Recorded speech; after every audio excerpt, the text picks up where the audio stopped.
Oops. We're live, everybody, but I forgot to organize all the chat windows. The little faces. And I can do that in like 2 seconds.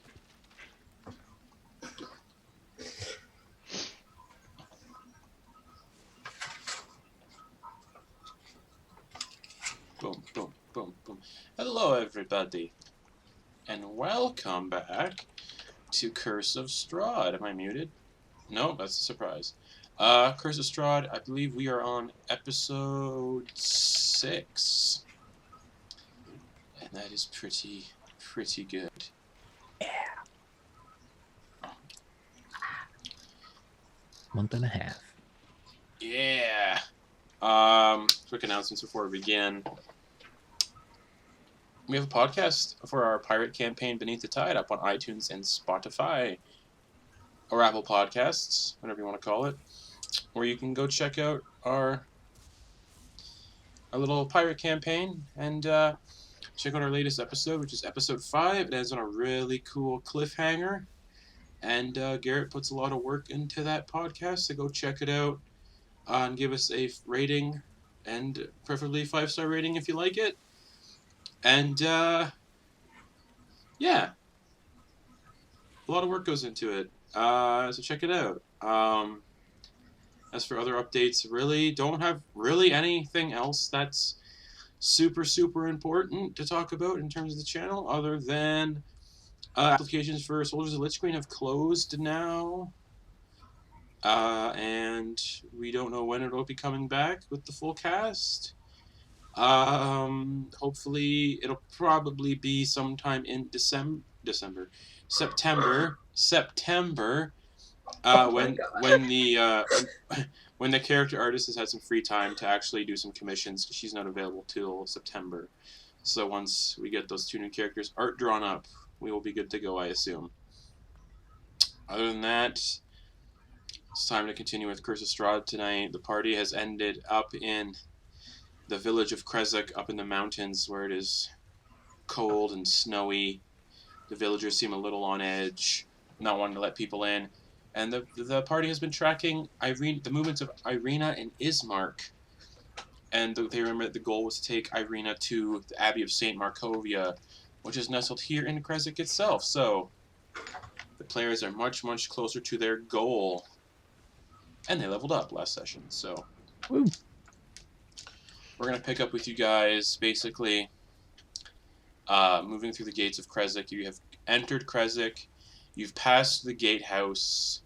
The burgomaster, Dmitry Krezkov, basically said his son had been killed, and he's just quite distraught about the whole ordeal. And he kind of wanders off to his own little house after letting you guys into the village. All right. Well, here we are. I guess it's time to find those guys, you know? Hopefully they're here. I hope they didn't get killed or something along the way. I believe the burgomaster said that they were here. I know, but stranger things have happened, haven't they, Florian? Oh yeah. I'm just glad we're here. All right, let's see. Can we see anything that looks like a either shops or an inn or other buildings that look important? All you can really see here are small single-story pine cottages with stone chimneys and thatch roofs. You get the idea that there are no stores or anything, or inns here, just houses and the abbey that sits up about 400 feet on top of this small little this incline that goes about 400 feet up is the abbey. All right. I guess Florian will get the horse and get McGruff moving and make the way towards the abbey. All right. So as you're rolling towards the abbey, one of the guards kind of stops you for a moment and says, Uh, Oh, hey. you're here looking for those folks, right? Yes. Yeah, they're staying with me and my wife at my cottage. We're kind of sheltering them for a little bit. Uh, it's just the cottage. Take a first left on this road and you'll get to it. So Florian is wondering why they wouldn't just go into the Abbey. So he's suspicious of this guy. Does Okay.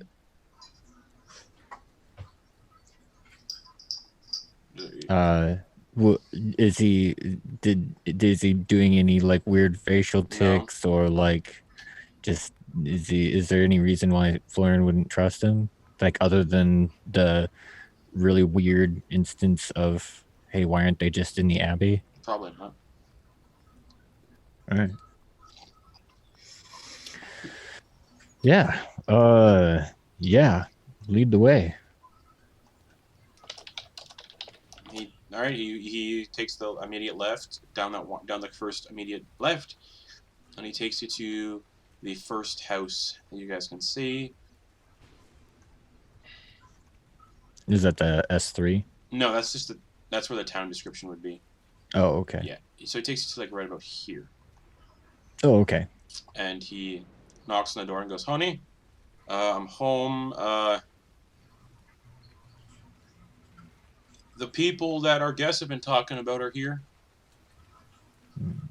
And the door swings open. You see this woman, kind of dressed in like an apron. You can tell she's been baking and cooking, and you hear the sound of like pigs from inside the house.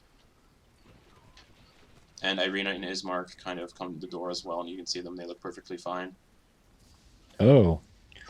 Hey, looks like you guys made it, huh? Yeah, Ismark just nods. Yes. What happened when the fog rolled in? We got attacked by a whole bunch of wolves. Those would have been Strahd's. He was looking for Ireena.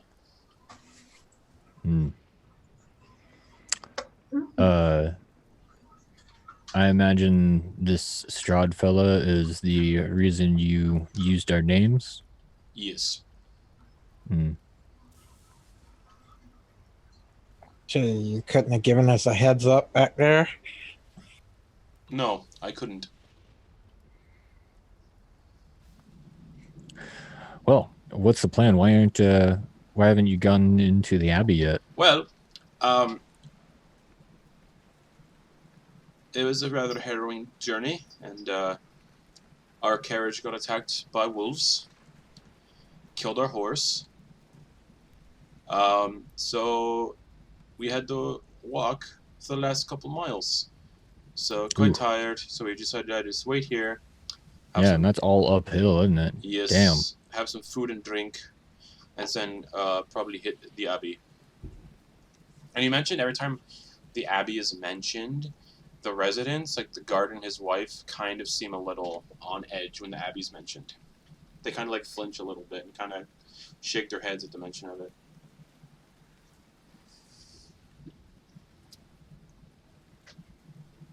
Okay. So that's what we get with his passive insight of what's putting you off about the Abbey? The guard kind of says, well, no one really no one in the village really visits the Abbey anymore. The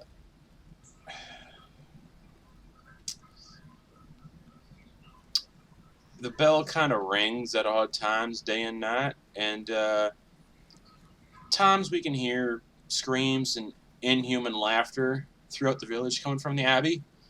The head of the Abbey is a man called the Abbot.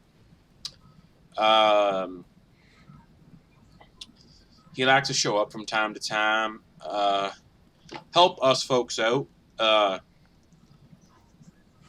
and just make sure we're all safe here from the outside forces. But he lives in the Abbey for some reason.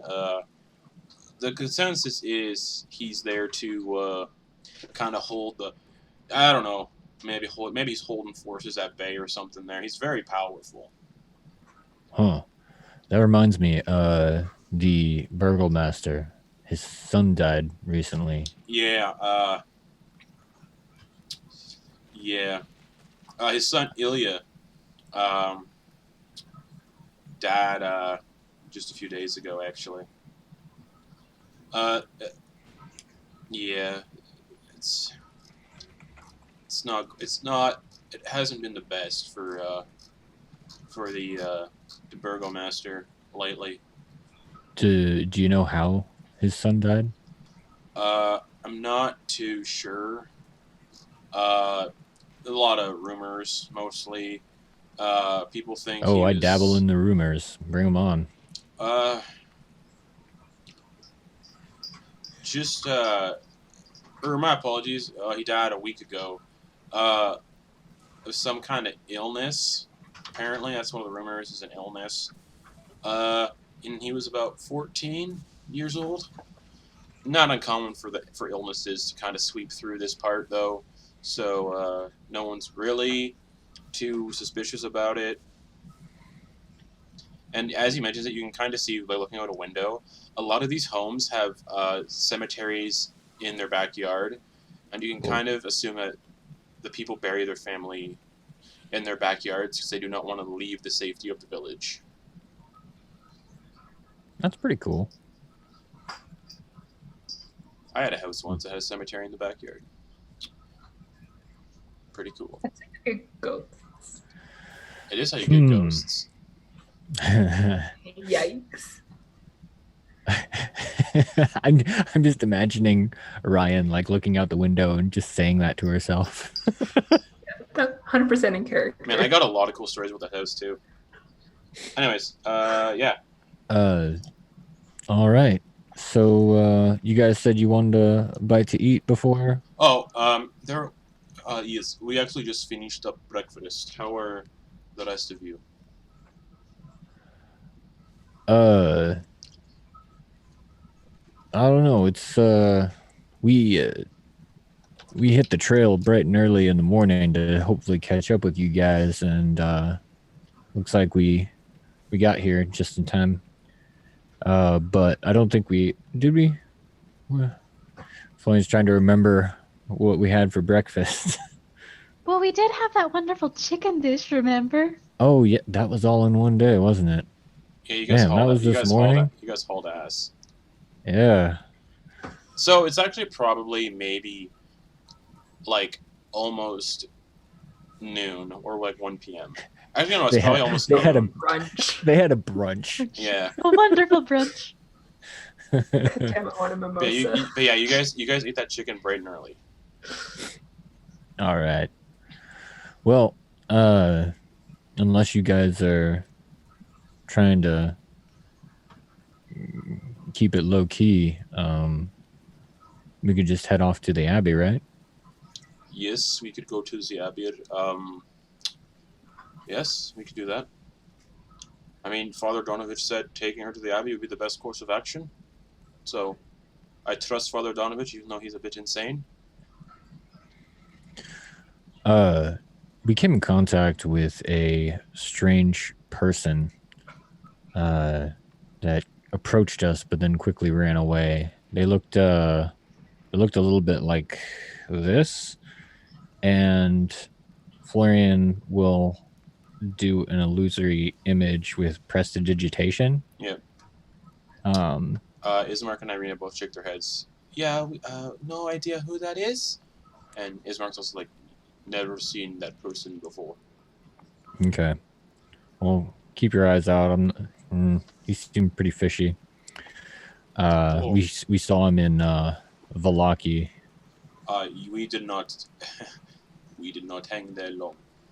Yeah. So hey, are we still, if we're still looking to keep it low key and stuff, or if you guys wanna how do you guys wanna proceed? Just out in the open? Walk right up to the Abbey? I think we should be fine here. I don't sense a lot of people here take too kindly to the going on of Barovia here. And the guard kind of nods and says, "Yeah, we don't take too kindly to Strahd here. You're much more safer here than you are in Vallaki and Barovia, the village of Barovia itself. Especially much safer here than you would be around any of them Vistani. A lot of those Vistani are are secretive Strahd supporters. So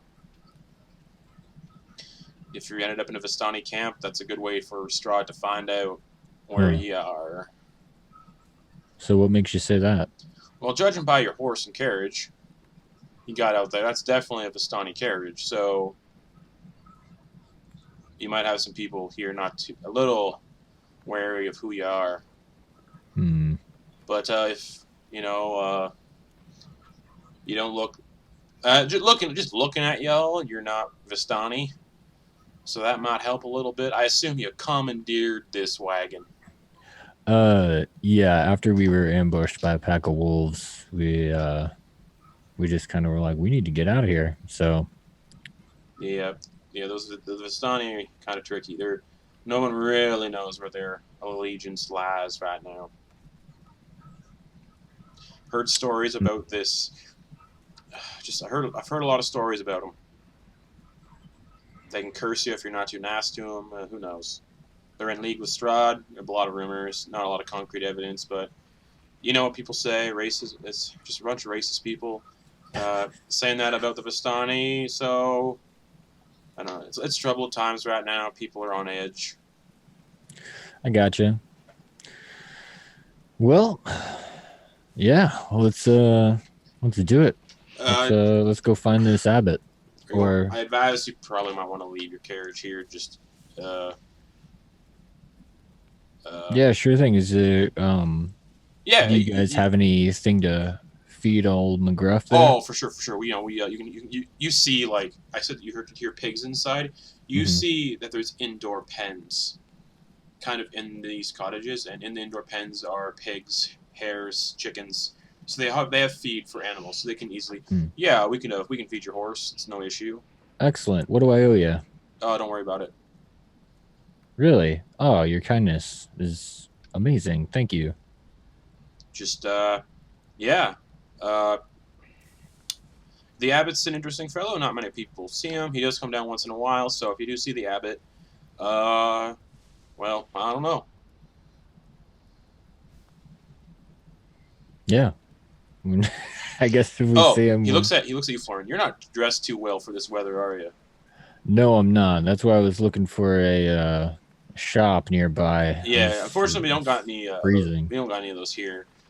Most of the people here, if we want to do shopping, we gotta get stuff imported, or we send caravans to Vallaki and pray that they don't get attacked. That's it. I have this coat. This coat belonged to my father before he passed. You're fine to have it if you want. Oh, I couldn't possibly. That's that's your father's. Well, you see, feels a little wrong. We'll say I'm giving it to you as a loaner. Just bring it back when you're heading out of the village. What's it look like? It's a big moleskin overcoat, kind of like the one Hagrid wears in Harry Potter. Not as big. Like it'll fit you. It just looks like a big moleskin heavy coat. Nice. So, without putting his arms in it, it just looked like a really wicked cloak. No. He wouldn't necessarily need to put his arms. Oh, you don't need to put your sleeves. arms in it. Yeah, you could wear it like what's that one character that wears his coats? Oh, there's a character. I can't think of the character's name, but yeah, you can wear it like a cloak. The sleeves kind of bellow behind you. Yeah. Yeah. Big moleskin overcoat. It's heavy too. It's probably like 5 pounds. Oh. You know what? I will gladly accept that will definitely make this a bit more bearable for me. So I'm not used to this climate. Yeah, you don't want to freeze to death or get exhaustion from the cold here. Yeah. His teeth are just like... Yeah. Sounds great. All right. Well, I got to get back to guard duty. Have a safe trip. And he leaves, and the door closes behind him. And his wife You realize at this point is deaf. Well, not deaf. Mute. Hmm. And she just kind of smiles at you all, friendly, and just she waves. I don't believe that man left his name. Oh, Ismark's like he told us his name was Sergey. Thanks, Ismark. Yes. And what's his wife's name? I believe it's Marilyn. Correct? Is that right? And she nods. All right. Ismark turns to her and says, "I appreciate your hospitality. Thank you so much." And he bows to her and kisses her on the cheek. Kind of like not like a creepy, like, I'm gonna kiss you, more like a noble kind of gesture. Mm-hmm. Like the whole, this cheek and then this cheek kind of thing. And he goes, all right. European. Like, yeah. Yeah. Like, Italian. Yeah. Or And he's like, well, I'm ready. Are the rest of you? Guys? Yeah? I'd like to end this whole nightmare as quickly as possible. Yeah, let's do it. Right. Yeah. Meanwhile, Florian is pretty much thinking, man, when's the part where I get to go home? Because he's still just kind of got this letter and he's still trying to put those pieces together. Yeah. All right. As you guys leave the house, you kind of see Ireena kind of perk up a little bit. And she says, did you guys hear that? I heard a voice.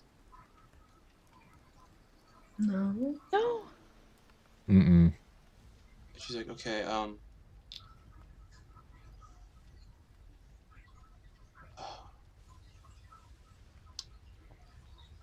this way. This way. What did it say? It just...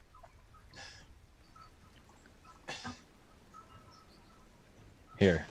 And Florian will cast message and ask her what did it say.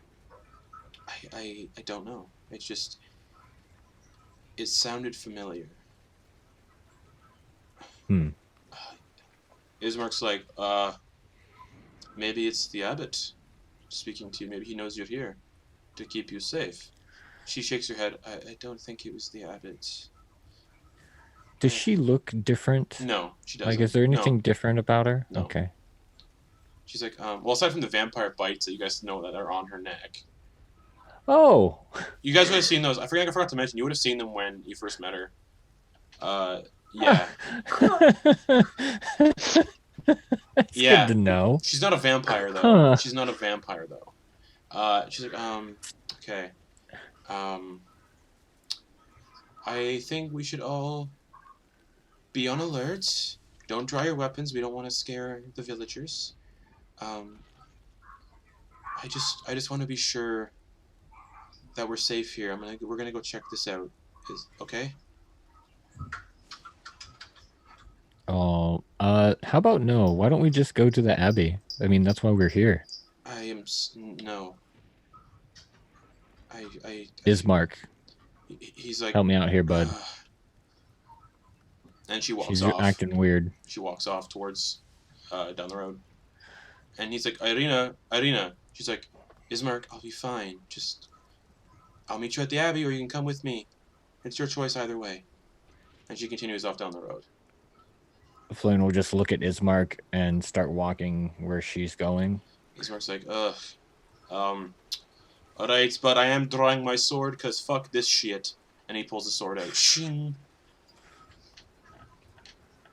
Huh. He's like, I've dealt with too much weird shit lately.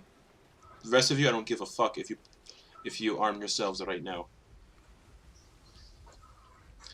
A passing villager's just like ogling you guys as like Ismark is walking by with his sword out. Yeah, and Florian will just wave and be like, hey. Villager's like, is everything okay? Yeah, as far as I know. Nothing's happened yet. Oh, okay. And he goes back to like smoking. Have a good one. You too. And yeah, you guys continue up the road, and after about 5 minutes or so of just this, you guys come to a pool. Like a shrine almost, like a very holy-looking shrine. Even under gray skies, this pool at the north end of the village shimmers and sparkles. Near its shores is an old gazebo on the verge of collapse. A wooden statue of a mournful, bare-chested man, its paint chipped and faded, stands in the gazebo with arms outstretched, as though waiting to be embraced. And as you guys approach, you see Ireena walk towards the pool's edge, and as she reaches the pool's edge, an image appears in its sparkling blue waters. A handsome youth of kind and noble visage, the sadness in his eyes turned to sudden joy. "Tatiana," he says, "it's been so long. Come, my love, let us be together at last." Ireena gasps and puts a hand on her heart. "My beloved, in life you were a prince and a man of faith. We were to be married long ago. Has this blessed pool called your spirit to me?" She reaches towards the water's surface as a hand of water rises up to take hers. Florian will go and like yank her back. Alrighty. Cool. As you pull her back, tears are streaming down her face, and she looks at you with contempt and anger. What is going on with you? And she's looking around like she realizes something, and she goes, Why would you pull me away? I know why I'm here. Why? That was the love of my life in my past life. That was Sergei. and his image fades from the pool. And I was just looking at Ismark and Ismark's back at her. like, Tatiana? Tatiana, I've heard that name before. And she kind of says, that's me. And she memories are flooding back to her. I died when I was Tatiana, and then I came back. Ismark, we gotta take her to the abbot. A peal of thunder shakes the land. Fuck. What the hell? And the dark clouds coalesce into a terrible visage. A deep, dark voice, and the visage is that handsome, gaunt fellow you saw at Madame Eva's campsite. And Ismark is just like, oh, fuck, that's Strahd. And a deep, dark voice from beyond the mountain cries out, "She is mine!" And a terrible crack resounds as blue lightning splits the sky and strikes the pool. Whoa. Was anybody standing in the water? I don't think so. No. Mm-hmm. Cool. Everybody needs to give me dexterity saving throws, or dexterity checks, as you guys are standing within the pool's radius. Okay. Cool. Oh boy. Ismark and Ireena. Alright. That's not good. Oh, fart. Nat 20. Nice.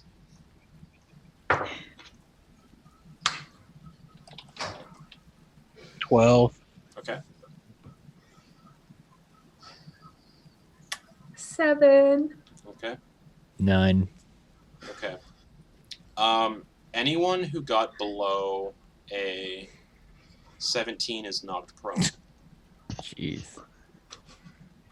And as the smoke from the lightning bolt clears, you see that holy radiance that was emanating from the pool dissipate. And that gazebo is absolutely destroyed. The statue along with it.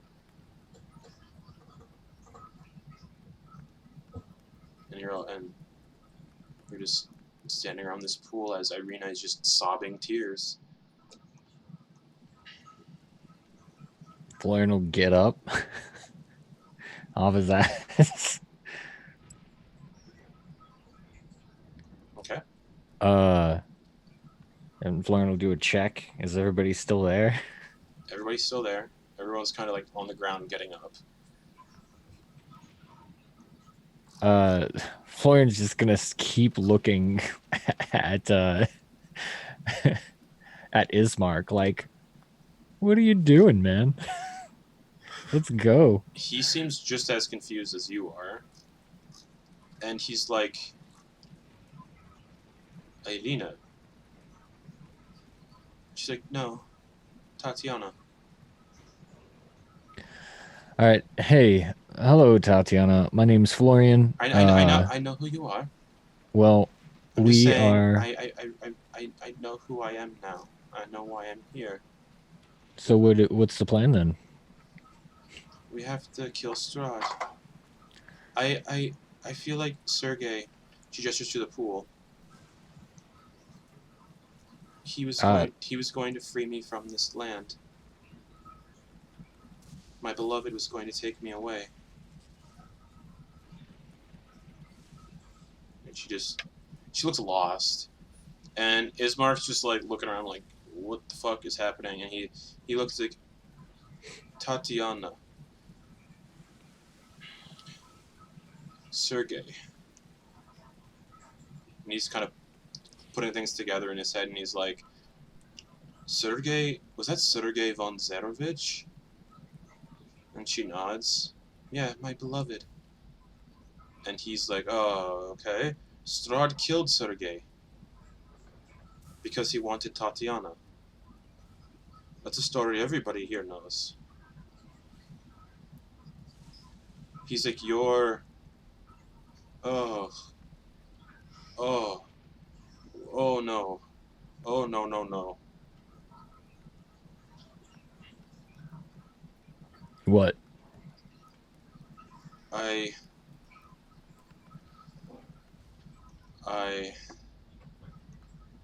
hope we didn't make things worse. How? What? Does she need to go in the water? What are we doing? Well, she looks at the water. I think that has passed. Strahd destroyed the blessings of that pool. All right. So the plan has not changed. We go to the Abbey, meet the abbot. Yes, sure. Whatever. Florian looks at everybody else. Help me. Kevenas is still laying on the ground, and he looks over at you and goes, what's the point? We're all going to die anyway. Hey, we're still here. And June's gonna put her hand down and try to pick up Kevenas and just be like, we might as well make the most of it while we're here. You know, once we hit rock bottom, the only place to go is up, right? Right? I've brought a shovel. I'm going down further. I'll reluctantly take her hand and stand up. Well, it looks like Strahd knows that what we're planning on doing now with Ireena or What? Tatiana. I'm just gonna call you Ireena. I'm sorry. What are we planning on doing? I mean, as far as I know, we're just going to the Abbey. I think this pool is what Donovich spoke about. And it is, well, he picks up a piece of rock. Done. And he tosses the rock in the water and just kablunk. All right. But maybe the abbot can do something about it. He is a holy man, the villagers were telling me. Okay. So, did I screw this up? What did I do? Well, let's not point any fingers, because we all didn't know what was happening. But I think that would have been a way to get Ireena safely out of Strahd's grip for good. Huh. And now Florian's like, did I just fuck up my chances to go home? Florian, it's okay. You didn't know. It's okay. You were just trying to save her. It's okay. I mean, Juna put her hand out. Yeah, I think anybody in this situation would be like, okay, there's a weird hand coming out of that pool. This is weird. Nope. Yeah. I would have done the same thing if you wouldn't have, Florian. It's okay. Yeah, let's get moving. She's like, I have another idea. We can act upon it later. Ismark's like, oh, okay. Well, let's go to the Abbey. Speak to the abbot. Maybe he can help us. Possibly. Yeah, let's go. Unless Donovich just made us come here to get murdered. Nah, I doubt it. Let's go. And Ismark starts heading towards the Abbey. All right. Alright. So you guys start making your way towards the Abbey? Yeah. Alright, so you guys go back the way you came to get up to the Abbey, rather. And you start making the winding road up the Abbey. We're cutting through people's backyards. Just hopping It's fences. like, oh, don't mind us. But don't they have cemeteries in their backyards? As you guys are hopping the fences, everybody give me dex checks. Hey, that's not bad. Nat 1.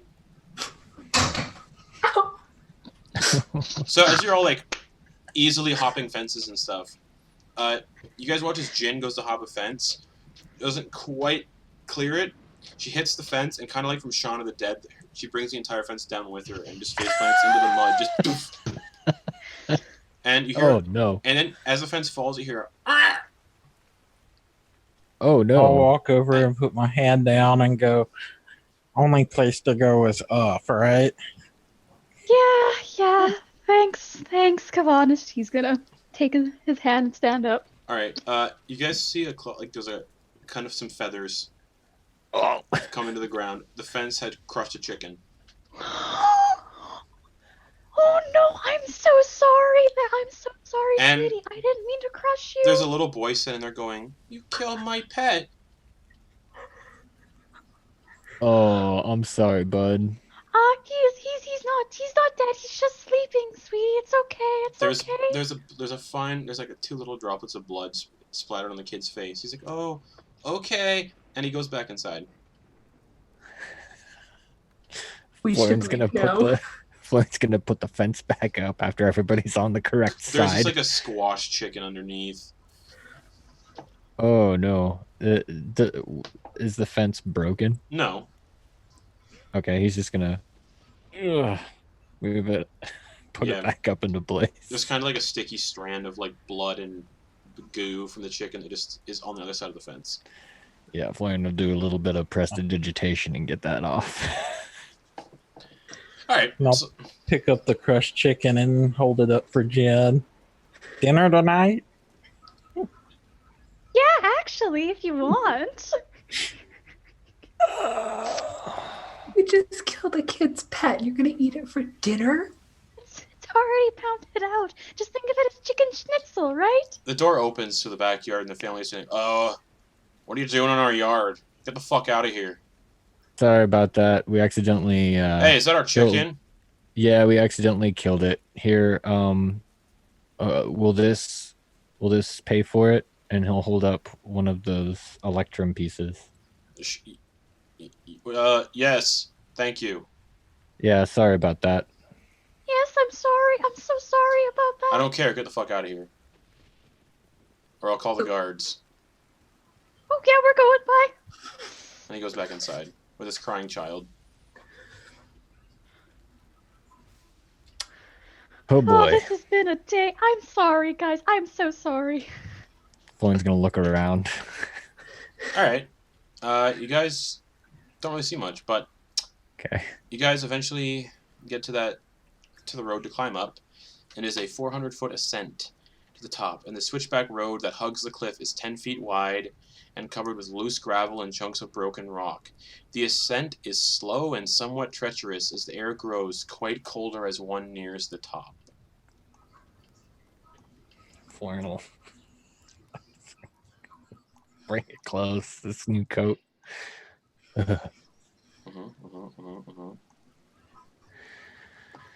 What do you guys think? How's it look? Florian's concerned about the looks. I think you look fabulous, Florian. You wear it so well. Honestly, you could probably wear a potato sack and you would own it. Oh, you're too kind. Thank you. Do you know what a potato is, Florian? Do they have potatoes where you're from? Do they have potatoes? They probably get them imported, so yeah. Yeah. I've had a potato or two in my time. But as you all make the very somewhat treacherous ascent up 400 feet up to the Abbey, rocks kind of fall and clatter on them. It's not a stable walk, it's kind of slippery, and the ground does give way in a couple spots.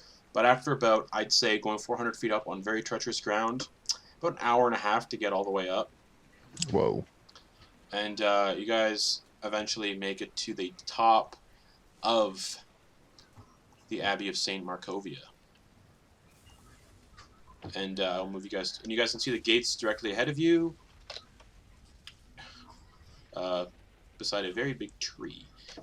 The road from the village climbs above the mist to the wide ledge on which the abbey is perched. A light dusting of snow covers the trees and the rocky earth. The gravel road passes between two small stone outbuildings, to either side of which stretches a 5-foot-high, 3-foot-thick wall of jumbled stones held together with mortar. Blocking the road are iron gates attached to the outbuildings by rusty hinges. They appear to be unlocked. Viewed through the gates, the stone abbey stands quiet. Its two wings are adjoined by a 15-foot-high curtain wall. A belfry protrudes from the rooftop of the closer north wing. Belfry protrudes from the rooftop of the closer north wing, which also sports a chimney billowing gray smoke.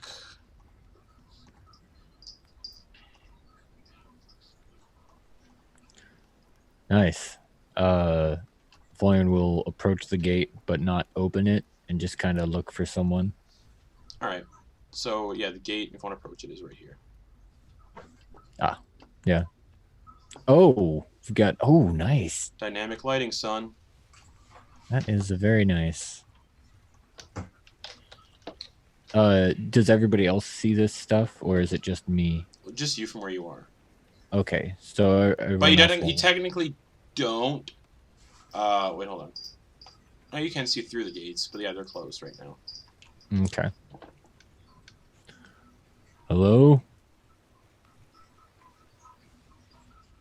No answer. Hey, Ireena, Ismark. Think it'd be fine if we just go in? I mean, I assume so. What's the worst that could happen? It's an abbey. Yeah, sounds good enough for me. And he just opens it up and walks in. All right, as you open the gates, they squeal very loudly.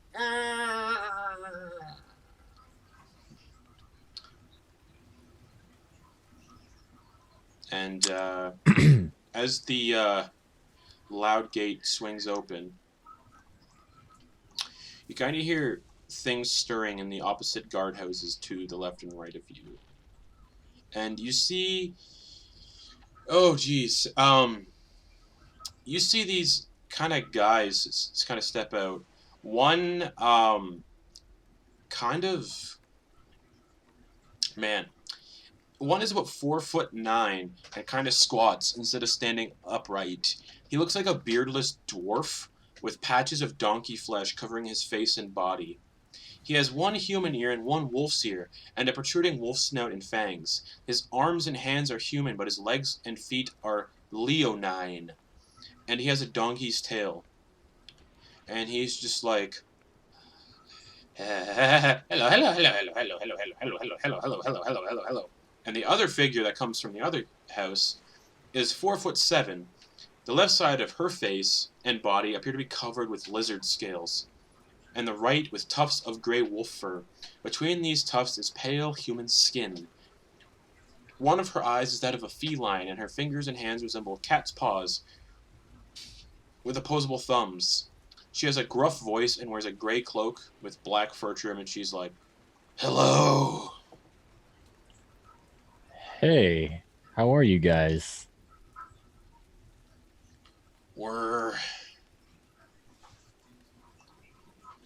good? We just woke up from a nap. Pardon the question, but you look kind of strange. That's fucking rude. Yeah, sorry. Yeah, we didn't say you look strange. Oh, I know I'm extraordinary. Just out of the ordinary. So, yeah. No offense taken.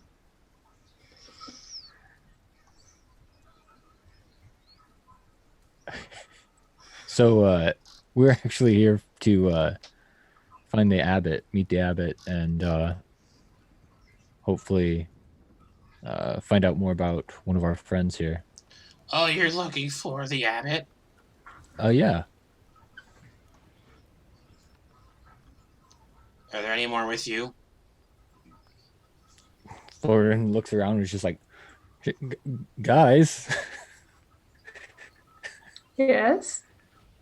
You guys are on the other side of the gate. Yeah, I don't know if everybody has noticed, but the map has changed and we have control of our tokens. I'll walk in. Yeah, we've got some. I got some. Few more people with me. What's up? Kind of looks at. They kind of look at everybody and try to ascertain if y'all appear hostile or not. And Ismark still has his sword out.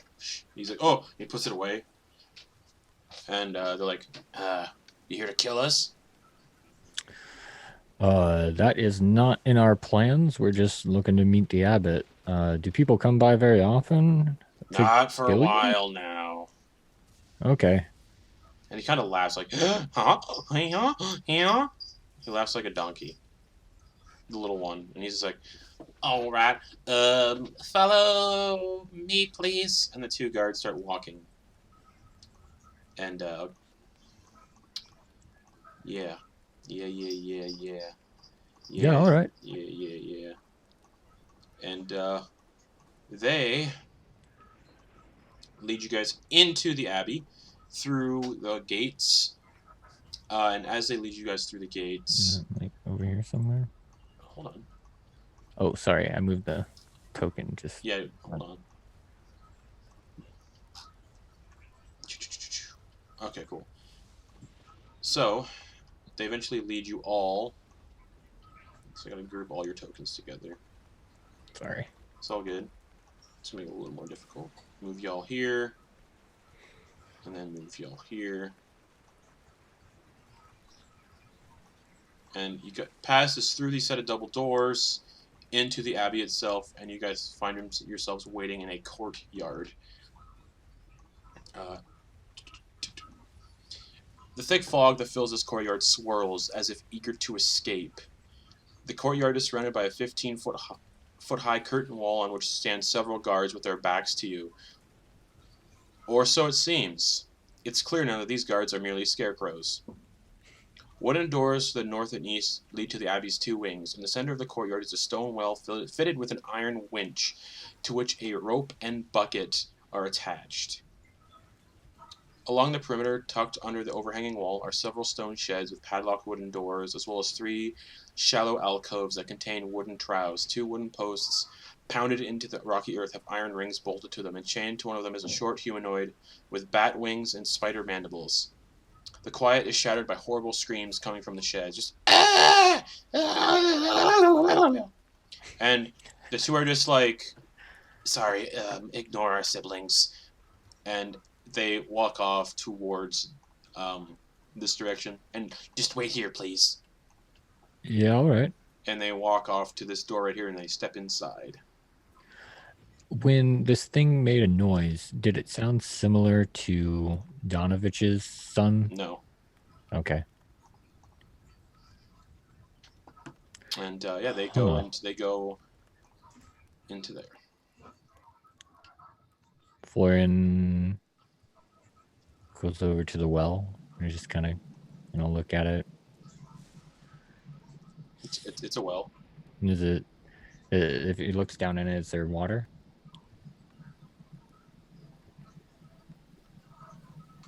You cannot see water. It's quite dark down there.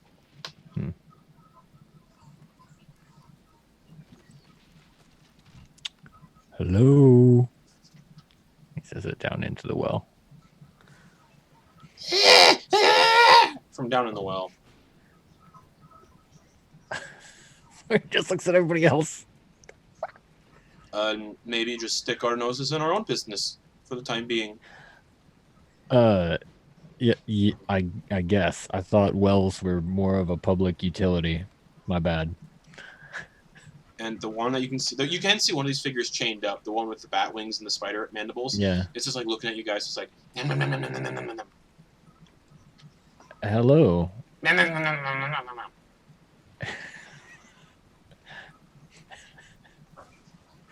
nom. Florian will try to duplicate that noise. All right, give me a performance. Yeah, fuck it, you do it. Anyway, after about a couple minutes, the door that those two went through opens again, and coming out following them is a handsome young man in a brown monk's robe. You see a painted wooden holy symbol that depicts the sun hangs from a chain around his neck. He moves with the grace of a saint. And he approaches and goes, "Ah, hello. What can I do for you?"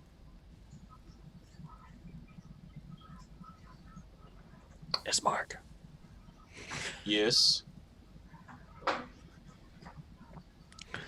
We're looking to talk with the abbot. That is me. Oh, hello. Our friend here, Ireena, also known as, what was it again? Tatiana. Tatiana, sorry. Supposedly there's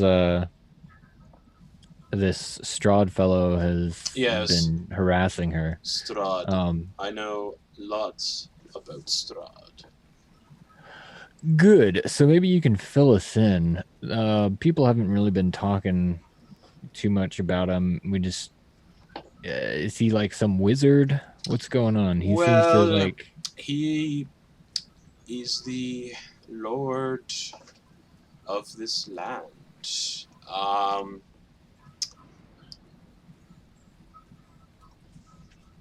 He's a very, very powerful vampire lord, and very potent in his magical capabilities.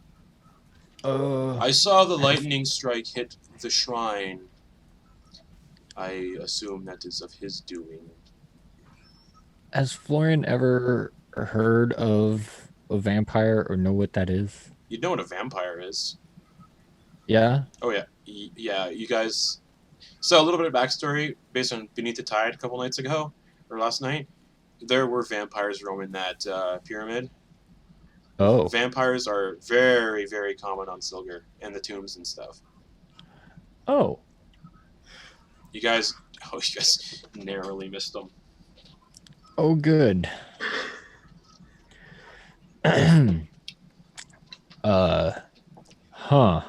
Vampire. So would that mean that Florian understood what those marks were on her neck? 100%. Oh, yeah. Okay. All right. Okay, we are in a pickle. Everything just starts to click into place in Florian's head, and he's just like, oh, right. This isn't great. So yeah, our friend here, we're just we're looking to find her shelter, some sanctuary from this guy. And you say Strahd is looking for her? Yes. He seems to be right on our tail. As you can see, I like to keep things here, protection almost. You may have noticed. And he kind of gestures at the two standing beside him.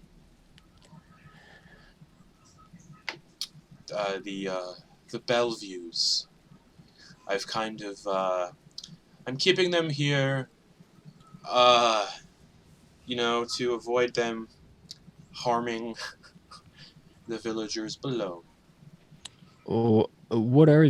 I mean, pardon me for anything I might say that might be offensive, but what are these creatures, these people that have these different features that Oh, you've got around here? well, they used to be people, humans, dwarves, mostly humans of Barovia itself. I've grown to calling them the mongrel folk, uh, and well, I definitely regret transforming them into what you see before you. So, You did that? yes, I keep them here to contain their madness. Oh, like this guy right here? Yes, like him. That said, let's not be rude. Let's not, I am a man of holiness. I worship the Morning Lord. Have any of you heard the Morning Lord? His blessings. A lot of people here in Barovia worship the Morning Lord. None of you seem to worship the Morning Lord. I can tell by your vacant expressions and your quietness. Well, he gestures to the donkey one. This is Otto Bellevue, and he gestures to the one that's half woman, cat, lizard. This is Siegfried Bellevue, and the one, I believe, I heard the one in the well screaming. Yeah, we heard someone in the well. Yeah. That is unfortunately Mishka Bellevue. I don't advise shining a light on him. He very much enjoys killing folks. So I keep him down there to, stop that. Keep him down there. I don't want to kill them because I feel that would be wrong. He gestures to... Sorry, I'm just trying to... Huh.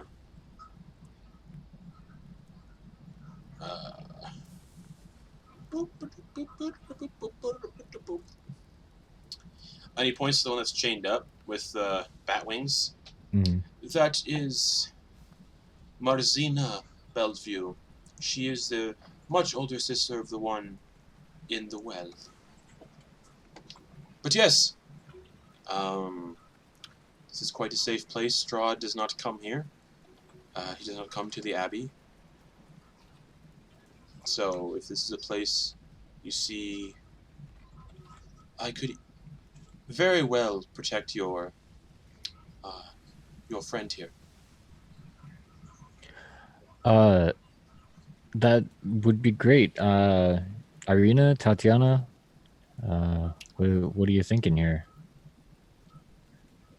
Well, I don't want to just sign you up for something. I mean, you can make your own decisions on stuff, right? yes.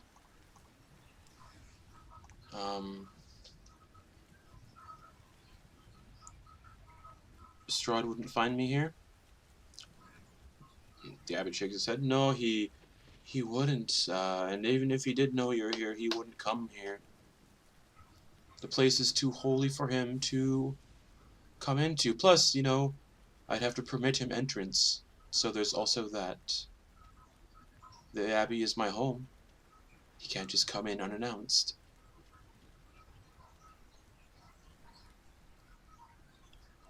All right. So, guys, Ismark, are we good? I'd like to stay, if that is all right with you, Abbot. She is my sister. Adopted. Yes, so I'd like to stay and make sure she is safe. I could help with the duties here. The Abbot nods. That could be arranged. What about the rest of you?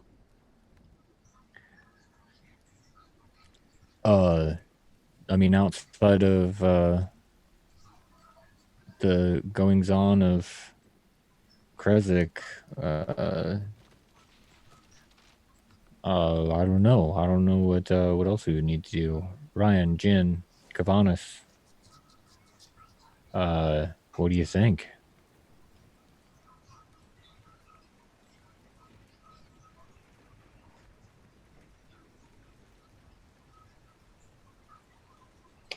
I don't Ryan, I don't know. I No? just at this point want to go home. I want to leave this place. Jin, I would prefer not sticking around here, but that's just me. I don't want to force that on any of you. Kevenas, I want to get as far away from this entire place as possible. are you guys aren't talking about Krezk, right? You just mean this whole land of Barovia, right? The entire place. Yeah. Well, I guess there you have it, sir. Before we go, my curiosity's got the better of me. Do you know how the burgomaster's son died? I do not. Tell me more. When we got here this morning, he seemed to be very distraught, and said that after I asked about, the red in his eyes, he mentioned his son dying. And of course, I poked around a little bit more, heard some rumors that maybe his son died of some sort of illness. But yeah, I kind of put my ear to the ground when it comes to rumors. So I figured I'd ask you about it, see what if you've heard anything. I have not, but this very much interests me.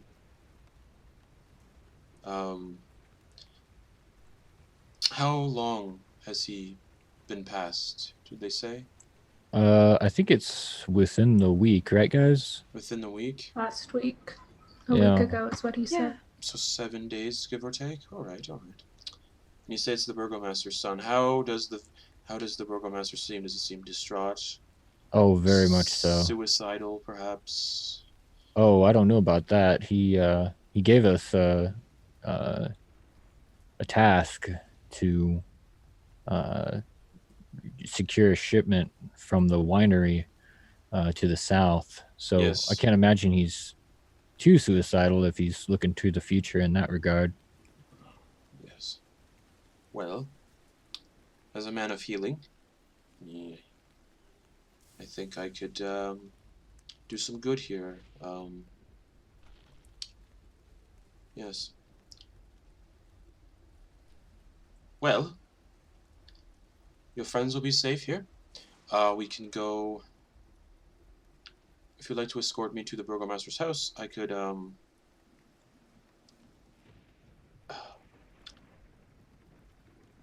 I've done this a few times. I've brought back the dead to life, thanks to the Morning Lord and his capabilities.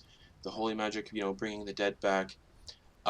So, should you all ever perish out there and need a sort of pick-me-up, I'm sure we can make an arrangement that I could bring you back. You seem friendly. You don't seem too hostile towards my friends here, and he gestures towards the mongrel folk.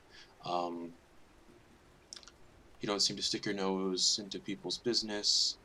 You seem more than the odd curiosity, I suppose. you seem like good folks, and the burgomaster's been nice to me on numerous occasions.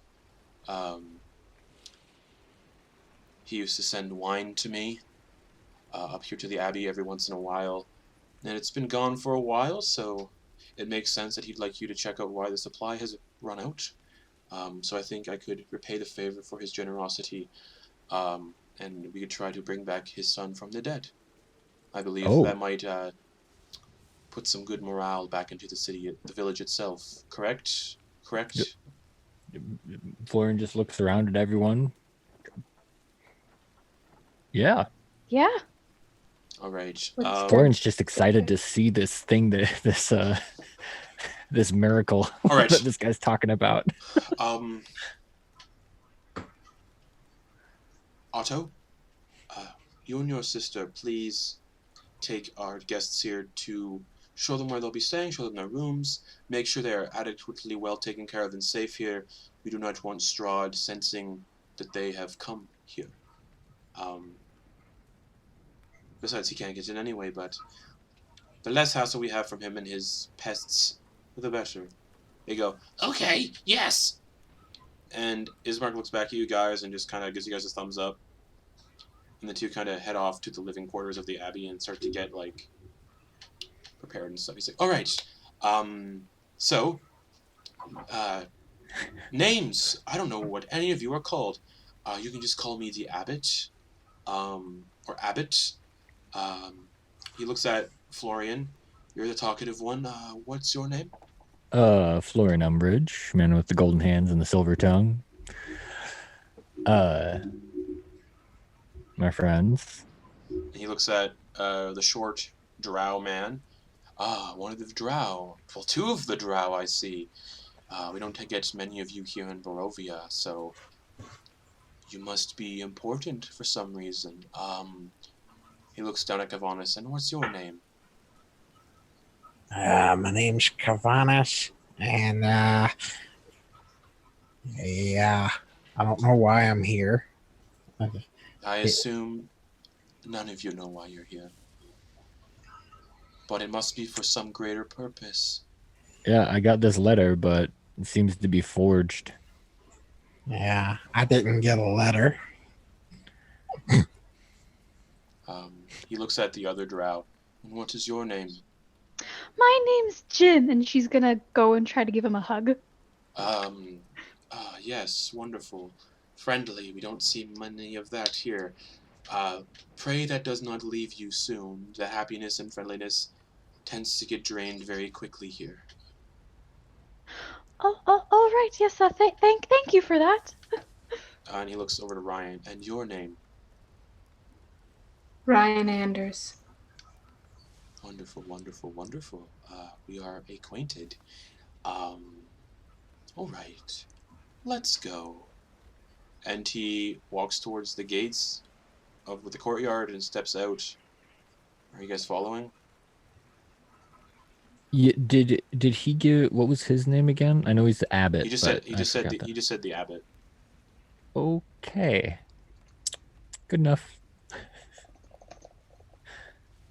And he starts making his way down through the front gates where you guys came, and he starts making his way down the gravel path towards Krezk, and another hour and a half passes, and you all make your way back to Krezk. We're not going to change the map unless you guys want to.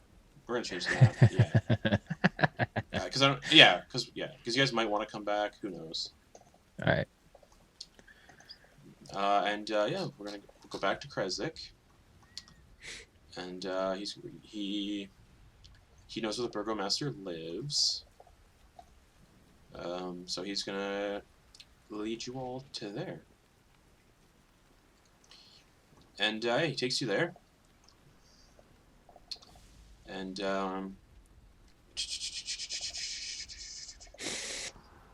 That's a crisp mountain air. Jeez. yes, it's quite cold here. And eventually, you guys get to this the largest building in this town, but it's quite a modest kind of dwelling. The abbot knocks on the door. The door opens.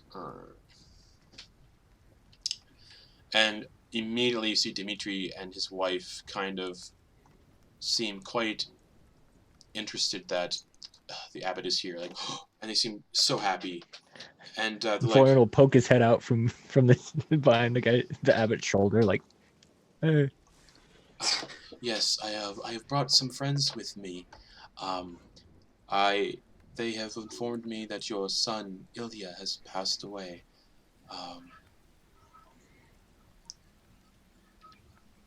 And I believe the gods of light want your bloodline restored. So I am here to bring your son back from the brink, should you accept? And before he can even finish his sentence, both of the parents go, please, yes, do it. Yes. And he's like, okay. Alright. And he steps into the house. And do you follow? Yeah. Yep. Alright. Yep. Alright, so you're all taken to the backyard. And you see the burgomaster is given a shovel and starts to dig up the son's grave. Ryan, you gonna help him out? It appears the abbot does not need help whatsoever. He seems like he's quite a strong man, just like doof.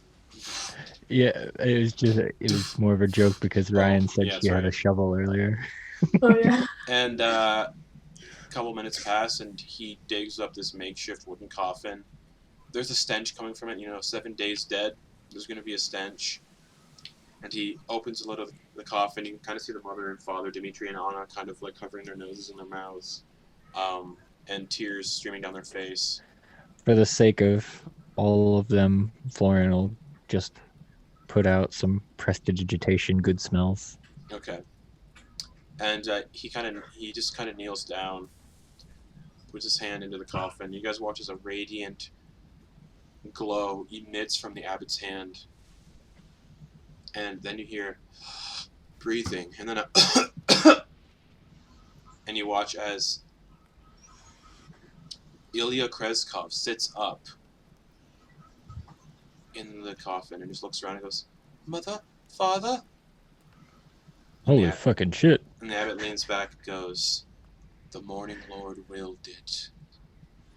And as this happens, immediately, Anna, the mother, hugs the abbot tight and says, "I am so sorry for misjudging you, dear abbot. I have no way to repay you. We have no way to repay you for this act of wonderful kindness, and to you, all of you, we have nothing to give. I'm sorry." I'm just digging the show. I've never seen anything like that.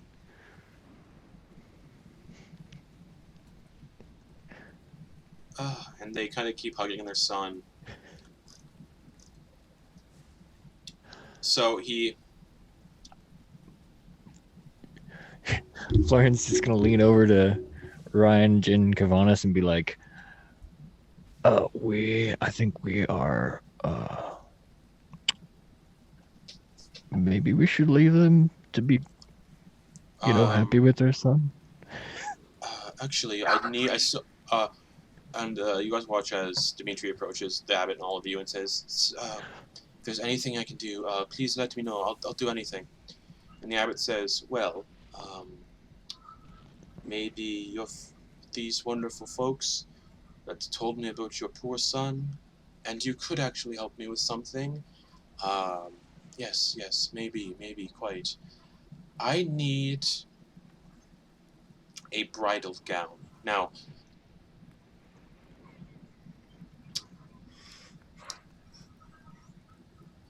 he looks to the four of you and says, "You may have seen my friends in the Abbey, the mongrel folk.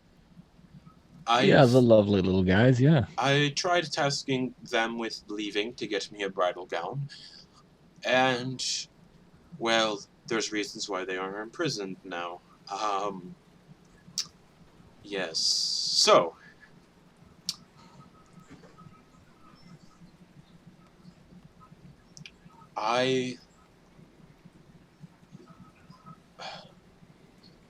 do you have anyone in town who could fashion me a gown, Burgomaster? Dimitri." And Dimitri kind of goes, "No, unfortunately, there's nobody here who can do that." And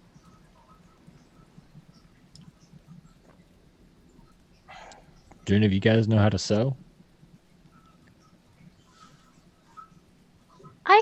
a mean dish, Florian. I can't sew. I can. Not very good, though. I need an expert, someone who's made gowns and fantastical, noble clothes. Right, all right. And the wife kind of pipes up and ushers her son inside for like hot food and everything, and comes back out. And she says, I know of a seamstress in Vallaki. I could take some well-armed Krezkites to Vallaki to get this gown for you, Abbot. It's the least we could do for you, for the great service you have done for our family. And he just, yes, that would be wonderful. Don't worry about it. We can take care of that. Stay with your son. We'll go. Okay. All right. So you're going. So the four of you are going to go and do this. Wonderful. Yeah.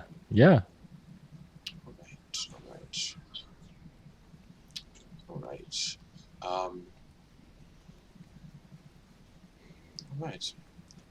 Vallaki would be the place you would need to go, I guess.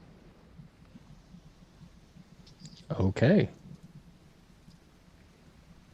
Took about the morning to get there. To get here.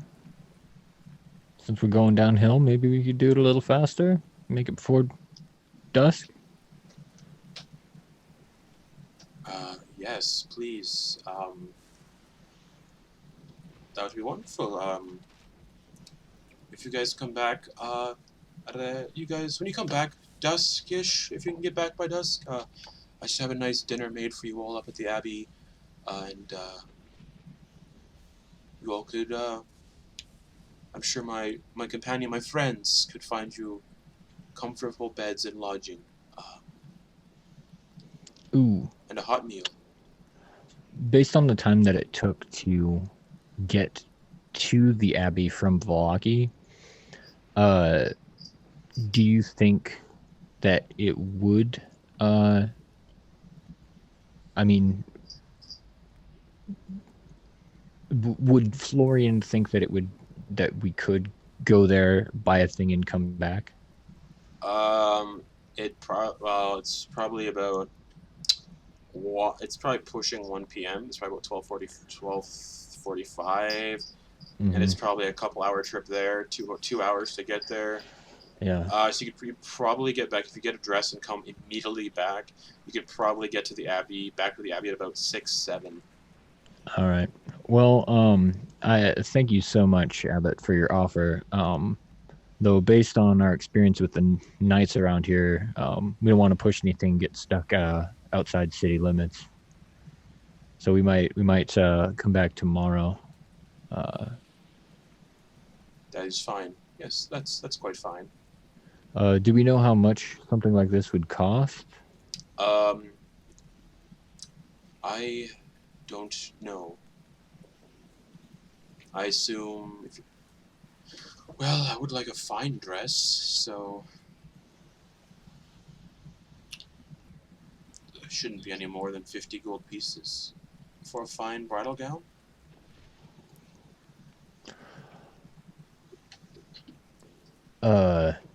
Florian just looks to everyone else. How much is that? Is that a lot?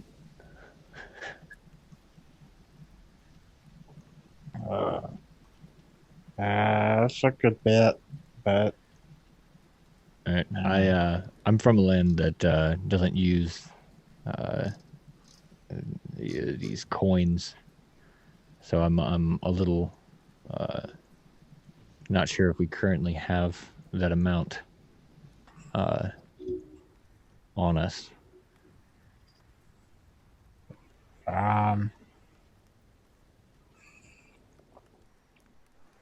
Even though, like, Florian totally does have enough, but he doesn't know that. Yeah, I was just trying to think if I knew if you had that electrum or not. Can't remember if I was conscious when y'all found that. Oh, but Florian does know we have enough gems to cover that. So, Yeah. actually, now that I think about it. All right. Yeah, sounds good. What do you guys say? Back to Valaki, maybe hang out in the town for a bit, explore, and then head out with a dress in the morning? As long as we're not Mr. out after dark again, I'm fine. Yep. Yeah. So far, I Mr. haven't Abbott, been. sir. Oh, sorry. Mr. Abbott, Yes. sir. What size dress do you want? How tall? A train? Any particular style? You want it white? You want it flowing? Oh shit! I didn't even think about that. A bridal gown, what you'd expect a bridal gown to look like. Okay. Worthy of a wondrous, beautiful woman.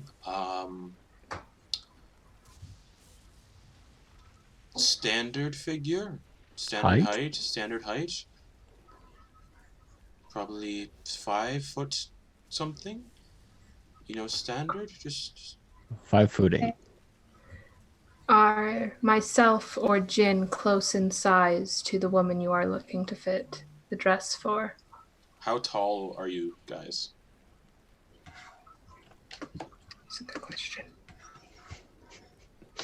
Very good question.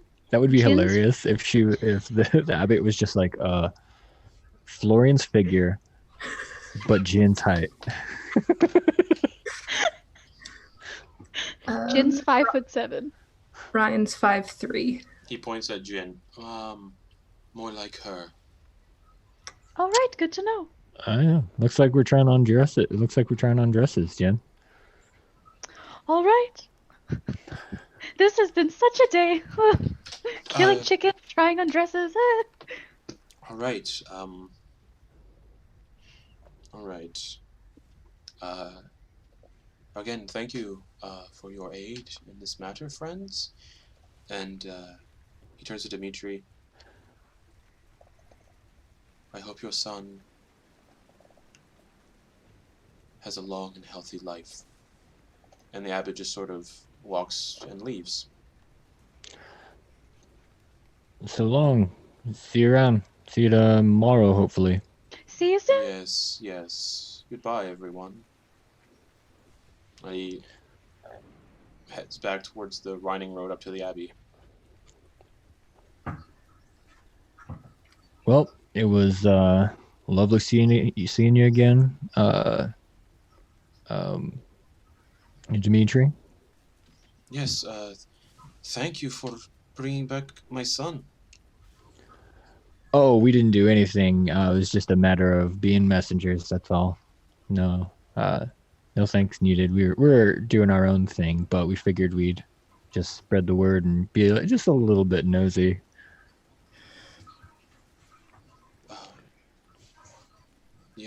Yes, thank you very much. He just goes inside to be with his family. All right, see you around, buddy. We'll be back tomorrow. Maybe we'll see you around. Okay, you're always welcome for dinner. And he goes inside. That feels good, doesn't it, guys? Somewhat. Well, what do you guys say we just hit the road, grab old McGruff and hit the road? Sounds like a good plan, Florian. I want to get there as soon as possible. Yeah. This is gonna be so fun, not getting killed again, just having a nice, relaxing time. And you get to try on so many pretty dresses. I know! Oh, maybe we can find some more spices in town. Oh, I'm so excited. I don't know how a dress is gonna get me back home, but I'm interested. I'd rather dresses over wolves. Yeah, me too. All right, let's do this. And we're gonna go and hook up McGruff and thank Sergey, the guy whose house everybody was living in. Yeah.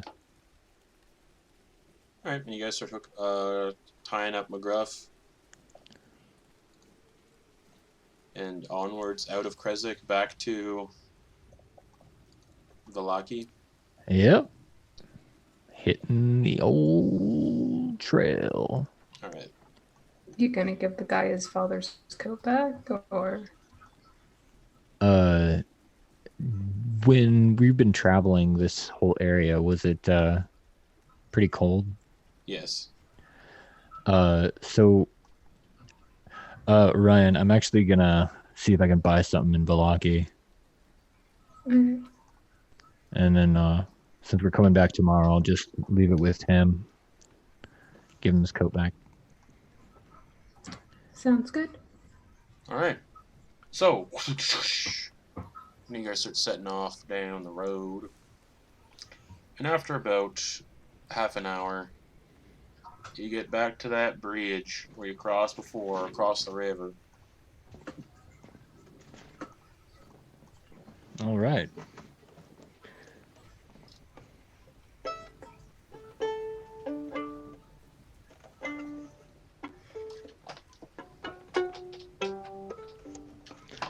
Hey Ryan, Yeah.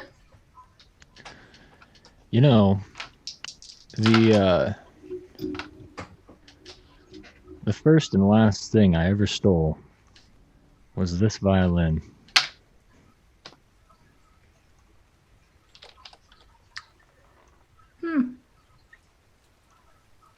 The first thing I ever stole was this ring. And she'll pull the signet ring up from where she's hidden it in her shirt. Florian will give it a look at Not it. gonna What's be it? the last. What kind of symbol is it?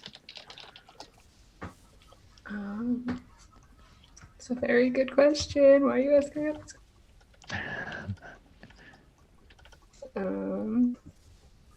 It's one you wouldn't recognize, I'll say that. Okay.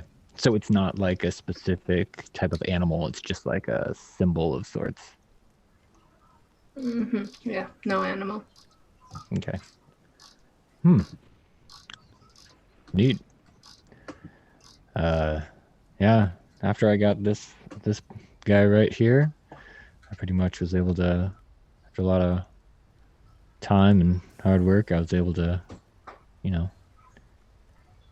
get my coin playing in taverns on the street. Eventually just kept working my way up. As the carriage is moving across the bridge, you guys catch a whiff of pipe smoke in the cold air and hear laughter through the fog. And you see 5 figures step out onto the path and kind of surround the carriage, like kind of step in front of the carriage. And they're all dressed in very nice kind of like clothes. And one of them, smoking a pipe, just says, "You guys looking for a guide?"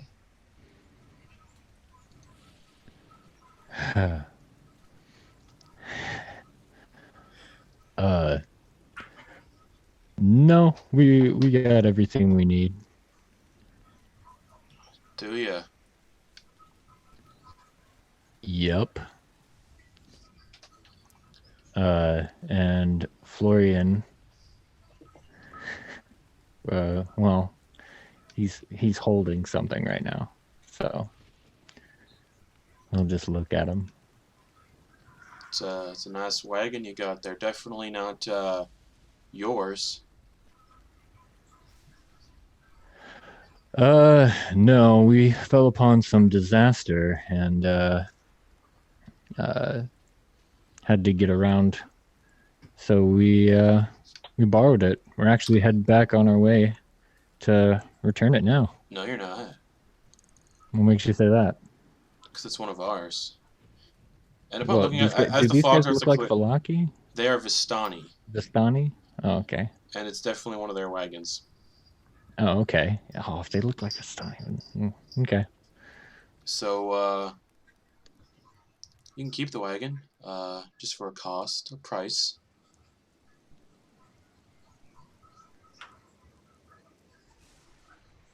Oh, yeah? Yeah. 200 gold for the wagon, 50 gold for the horse. And whatever of our belongings you kept inside the wagon. Oh. Interesting. And Florian will cast Disguise Self and make himself look like Strahd. Crossbows out. And he'll say, if you value your life, you should stop. One of them shoots a crossbow bolt because these are not Vistani with allegiance to Strahd. Okay, that's fine. Sorry. So a crossbow bolt goes sailing at you, and that is a 21 to hit. That hits. And you take 8 points of piercing damage as a crossbow bolt slams into your shoulder. Okay. And How the much? others, 8. How much? 8 piercing. Okay. And the others have their crossbow bolts trained at the wagon as well. So, but does he have a time to do anything, or how's do. this action You economy do. going? You do. Florian's gonna pedal to the metal, plow through. Bonus action.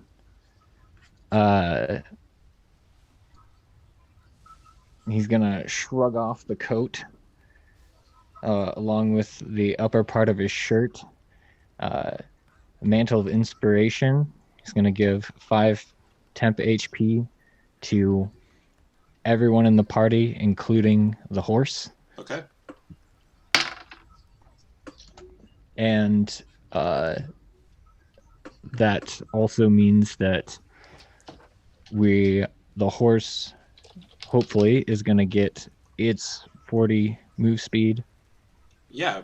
Give me 1 second. And a reaction for 40 move speed. Give me 1 second. Okay. As you don the visage, Yeah. dark clouds start to roll in. And the bandits scurry. They take off. And lightning hits the ground in front of McGruff. About 5 feet in front of McGruff. And standing there is a very gaunt individual, long flowing black hair. And he looks right at you, still in your disguise. Hello. Do you stop the horse in time or no? If it's who it looks like, yeah, he doesn't want the horse to get hurt. Okay. You stop about 5 feet. The horse stops 5 feet in front of this gaunt individual, and he looks at the two. Who's sitting beside Florian at the front of the carriage? Ryan. He just sort of a smile creeps across his face.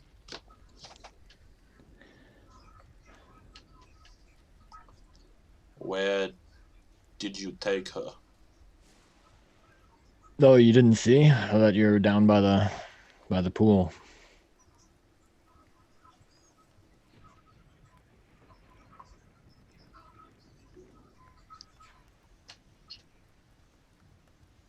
Where is she? Where is she in Krezk? What you? From what I hear, you've had dibs on her this whole time. So what? You can't find her now?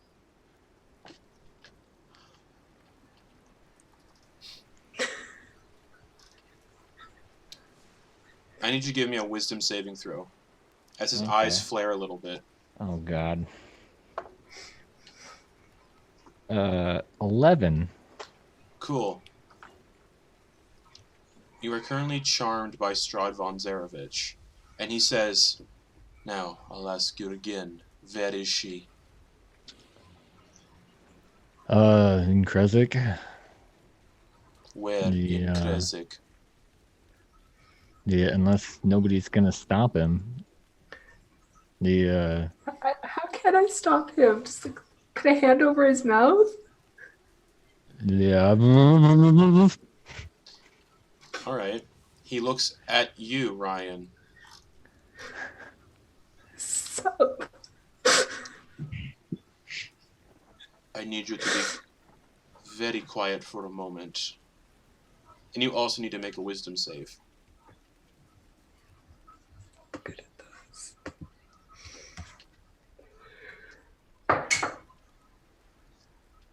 14. He polymorphs you into a rat. Shit. Where in Krezk is she? And if those ones in the back of the wagon interfere, I will break someone's neck. Where is she? No reason to be graphic, man. She's in the Abbey. Can I bite Florian with my rat teeth? Just Sure.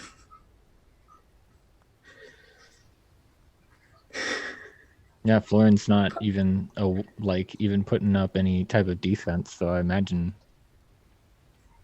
it shouldn't be too hard to bite him.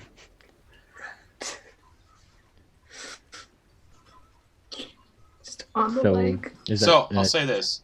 While you're charmed by Strahd, you aren't under his control, but you take his requests and actions in the most favorable way. Yeah, I mean, he told him. I know. I'm just letting you know. It's not like he can command you to do stuff. You just Well, I mean, yeah. That's what Florian's doing. He's just like, yeah. She's, all right, yeah. Okay. Yes, you can make a bite attack against Florian's leg. What's my modifier for that? As a rat, it's like +1.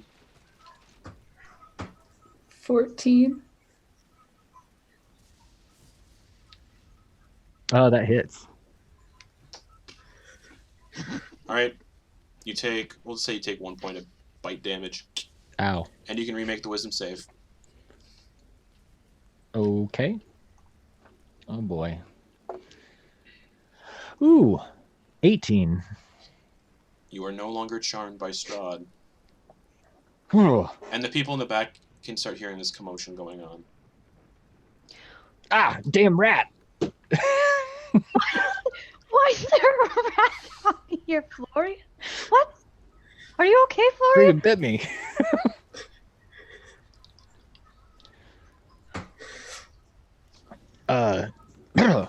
Whoa. Hey, whoa, shit. We gotta get out of here, guys.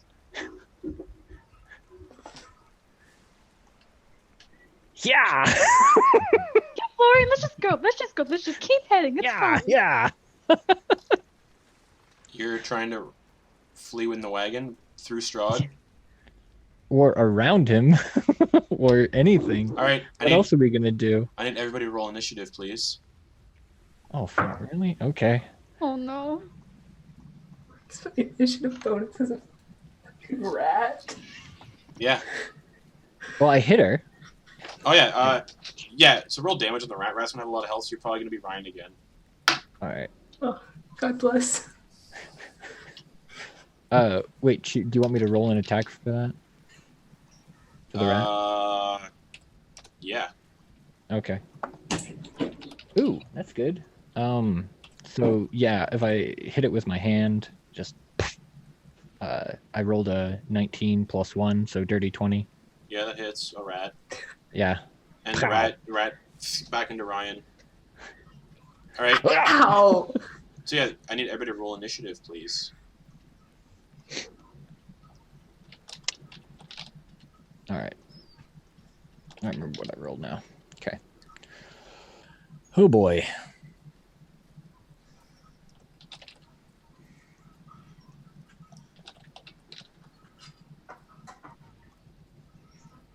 All right. Meanwhile, Florian still looks like fucking Strahd. All right. Florian, what'd you get for initiative? 14. 14. Ryan. 10. Jin. 14. 14. Kevenas. 6. All right. So the carriage begins pulling away. The Strahd goes first. He likes to toy with people. So, the carriage starts rolling. He just kind of cocks his head a little bit and a smirk stretches across his face. He kind of lets the wagon get past him about 20, 30 feet. And his left hand starts to wreath with flame. Flames coil up his fingers. And then a ball of fire appears in his hands. Florian's not even looking. And he's going to throw a fireball at the back of the cart. Bruh. Bruh. Bruh. Say psych right now. So, fireball,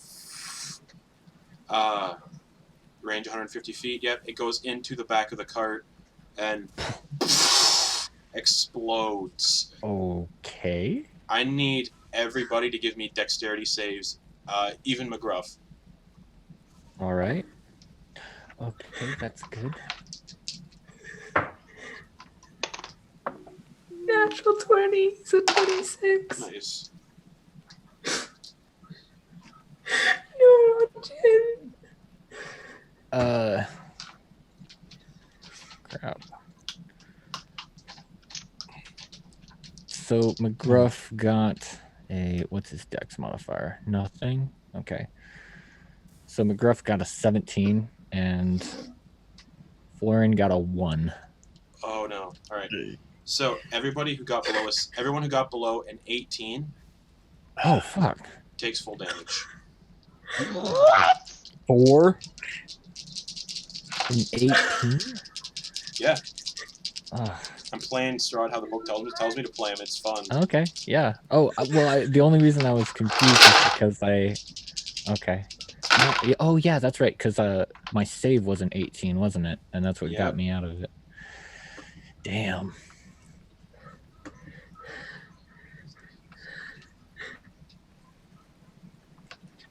Just got the notification. My heart rate's up again, guys.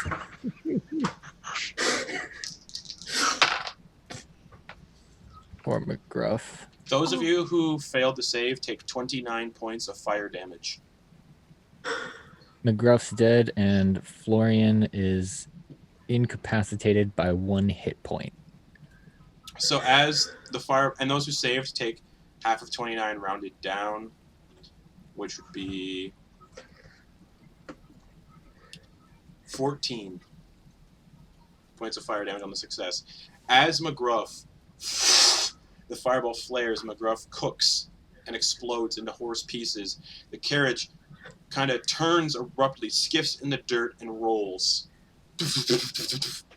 Florian, you're thrown from the carriage into a ditch and knocked prone, but you're alive.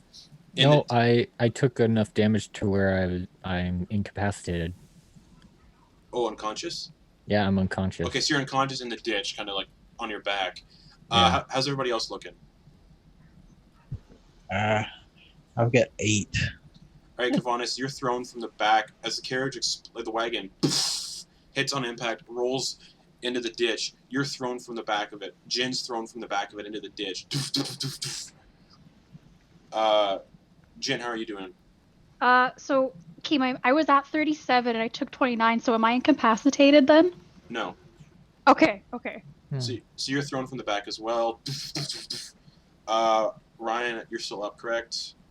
Yeah. Yeah, so the fireball launches you off the wagon, and you land in front of the wagon, and it flips and narrowly squishes you, but rolls over top of your unconscious body, or not your unconscious body, rolls over your body, and comes to a stop on the middle of the road.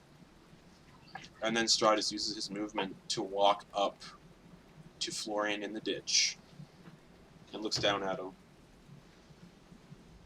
Florian doesn't see shit. Nope. And just smiles and looks at the rest of you. You can see you guys just like laying, groaning. And then he just turns to mist and is gone.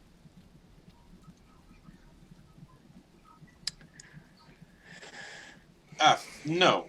Before he goes, he smiles a little bit and leans down to Florian and bites into Florian's neck. Okay, that's two. He's not making. He's not doing it, so it's a death attack. Doesn't that just turn me into a vampire though? If I'm at 0 hit points? There's a certain way it has to be done. Oh, okay. Yeah. I was just like, fuck. So he's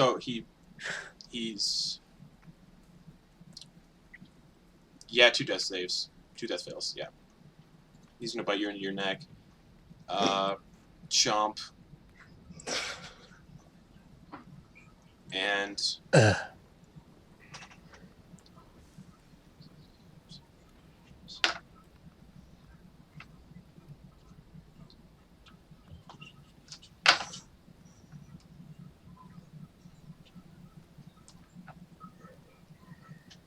you take a total of 16 points of damage as he bites into your neck. Necrotic damage. 16 points. Your hit point maximum is reduced by 16. And that lasts until you finish a long rest. If it reduces your maximum to 0, you are slain and then buried in the ground and rise as a vampire. Gotcha. So he bites you in the neck, and he whispers to you as he places a hand on your chest and stabilizes you.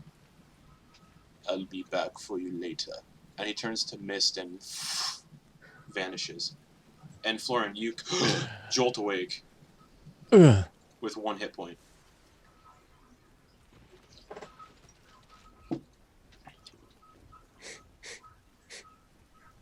What does Strahd smell like?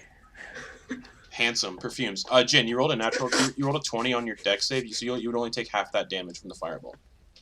No, I rolled a 6. She rolled a.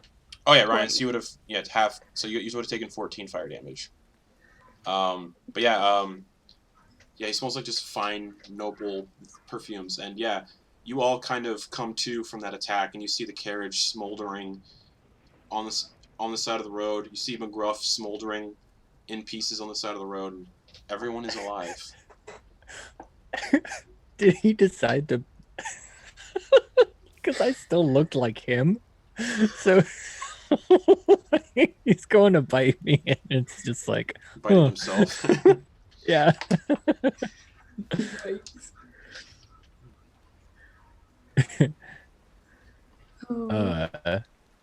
So yeah. Oh my. Oh no. Ow. Oh. Did that son of a bitch bite me? Fucking day. We are This is dead, the worst right? hickey I've ever gotten.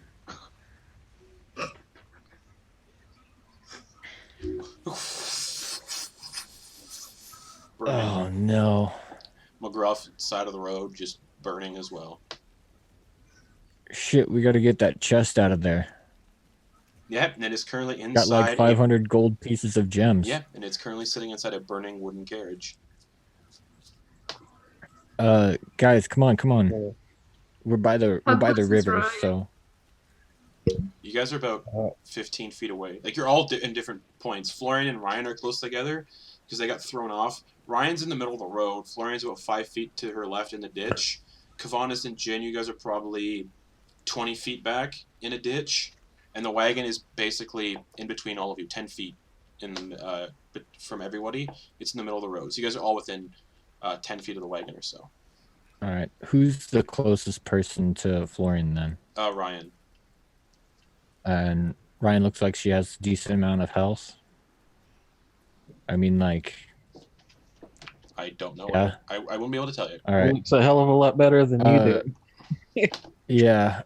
Florian's going to go over to her and just like, we got to get that chest out of there. It's got all those gems in it. And he's just going to just jump his water skin all over your body.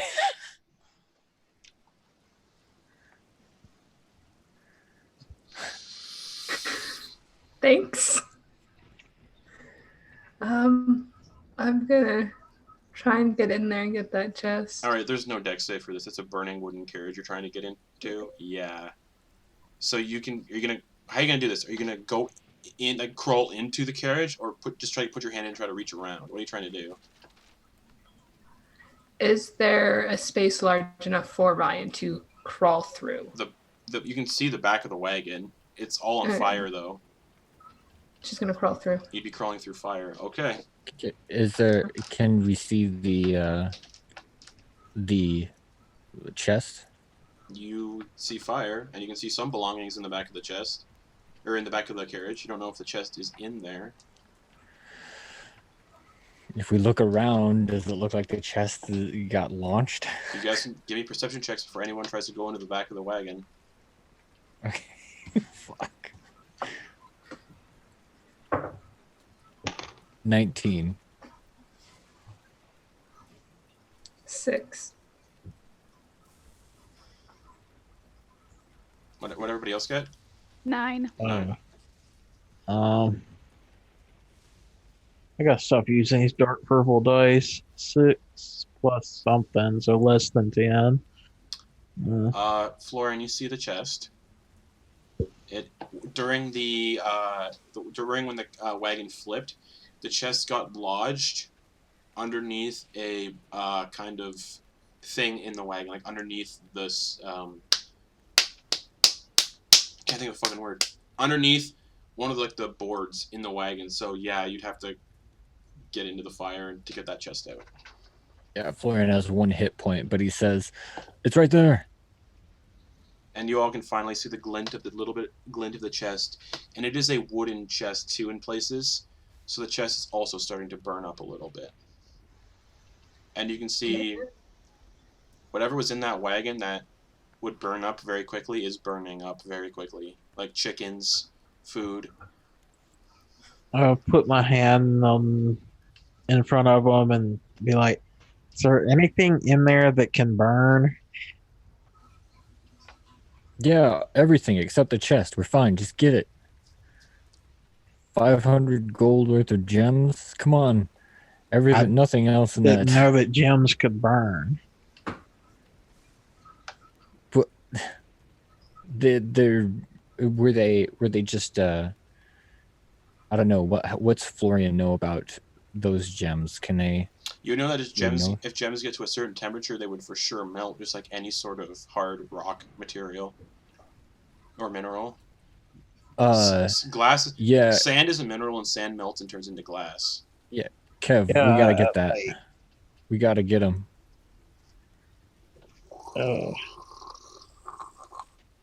Someone do something. I'm going. Okay, sorry. Crawling. All right, you're gonna take it. I don't care. You're gonna crawl through the wagon. Yes. Okay.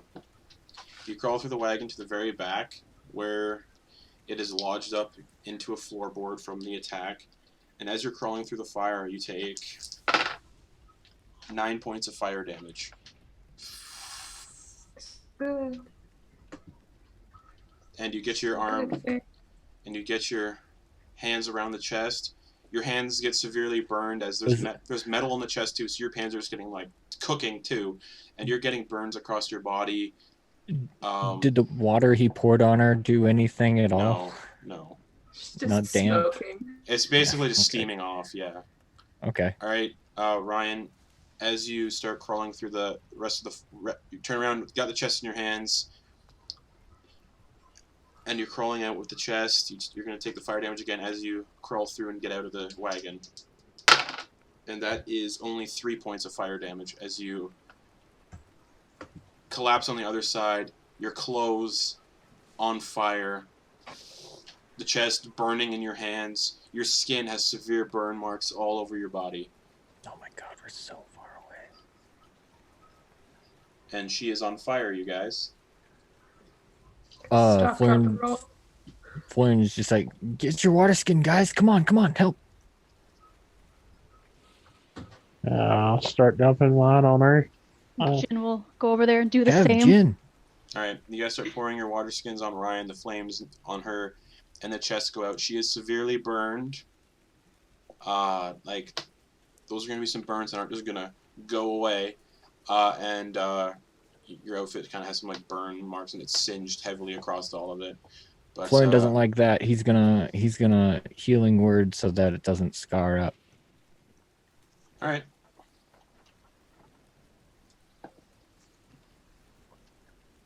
And you get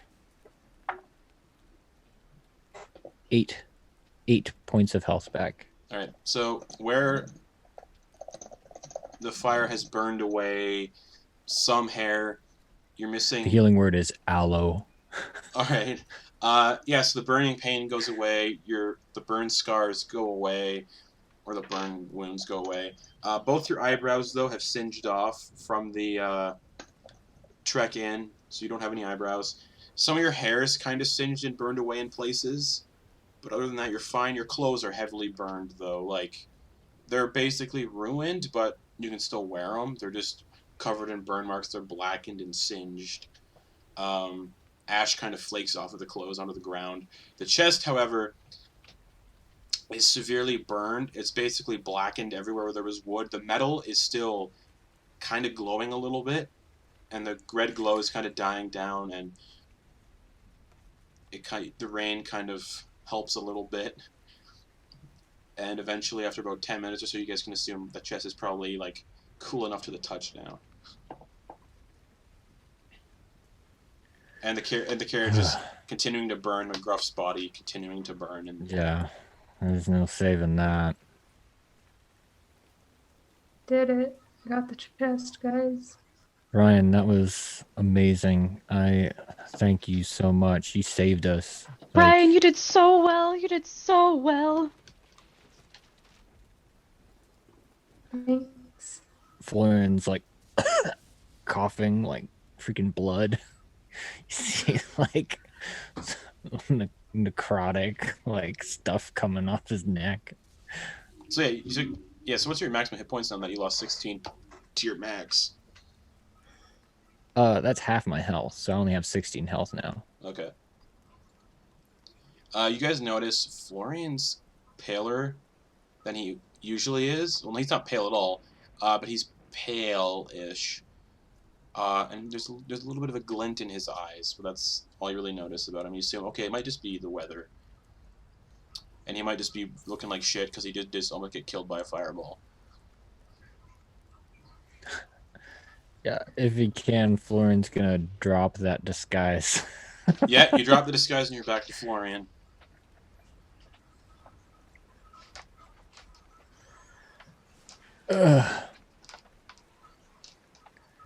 We'll point at your neck and go, you might want to get that shit checked out. Yeah, he's not a generous lover, is he? Just take, huh? Think we would do good not to Need a safe word. Well, yeah. Garlic. What was that, Ryan? I said I think we would do good not to anger him anymore. Yeah, that's probably the last time I'm gonna try that one. Ow. Yeah, that's some solid advice. Florian's gonna open up the chest. All right. Everything's still okay in there. A lot of There's a lot of the food provisions are pretty much, unfortunately. Oh yeah, we just had the crossbow, some leather, the leather and would be 500 JP gems. The leather would be burned up. The crossbow, severely burned. It's probably unusable because the string on it is kind of burned away. It's kind of charred all over, but you could probably use it if you just put a new string on it. And the gems look somewhat intact. What do you mean somewhat? Like a handful of them have melted away. Not like melted away, but like kind of like melted together. And okay, so gold piece value, has anything changed? they probably went down from 500 to about 470. Okay. And any other gear that was in the back of the cart is probably burned up or been tossed out and scattered across the fields and into the woods, because there's thick woods on either side. So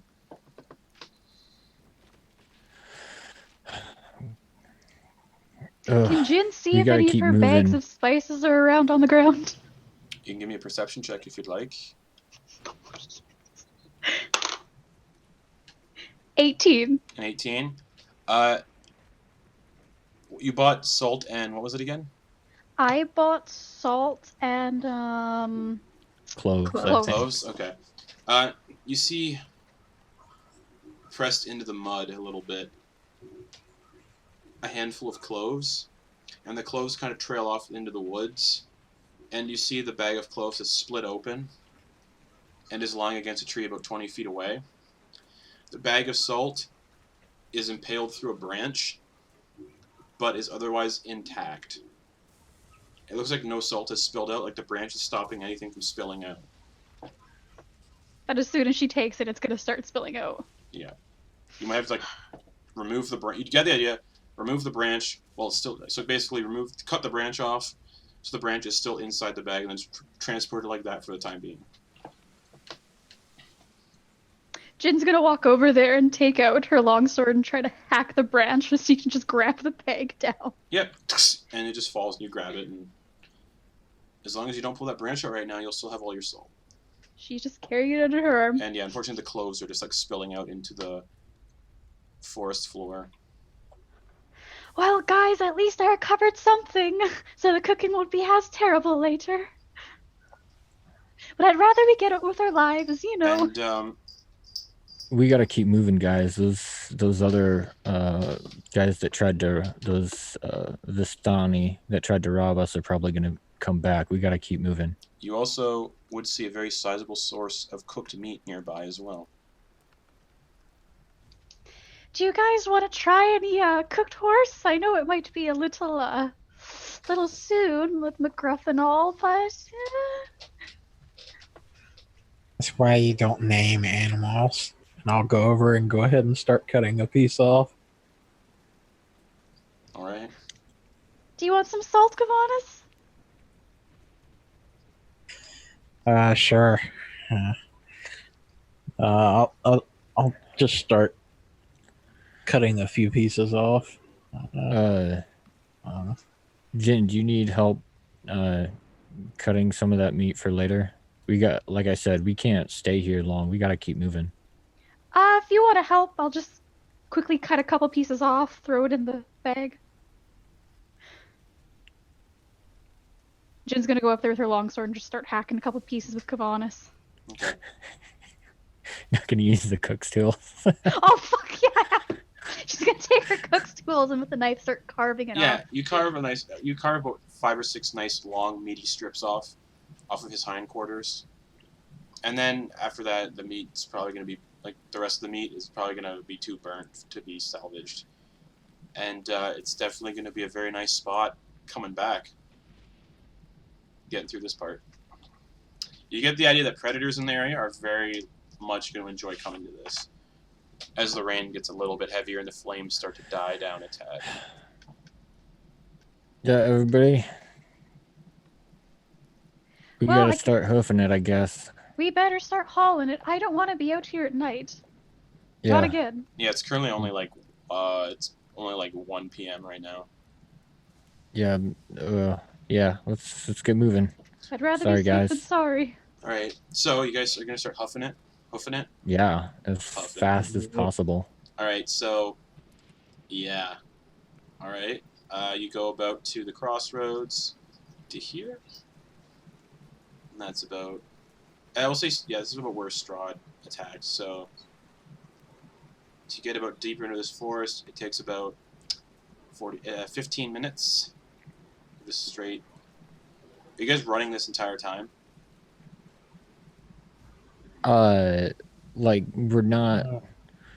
We're not Like, dilly dallying. I don't I know. say we're like Yeah. fast walking. Like, maybe we'll- maybe it's a we'll good go- pace. Yeah, maybe we'll go like a few 100 feet jogging and a few 100 feet walking, All right, and just switching off and on. And you're sticking to the road. You're not cutting through the forest. Oh, heck no. Okay. So we'll say you get to the other bridge before Valaki after about 2 hours. Okay. Trip is much quicker on horseback. So about 2 hours, an additional 2 hours. So you guys currently been moving for about almost 3 hours. Mhm. And then eventually, so that means when you guys get to the gates of Valaki, it'll be about 4 p.m. and the gates are open. And Ugh.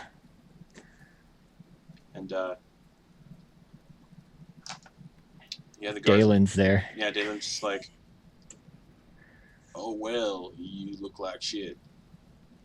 Yeah, I feel like shit. What happened? They, Where's your carriage? Freaking Strahd, man. All right, yeah, come in, guys, come in. Ugh.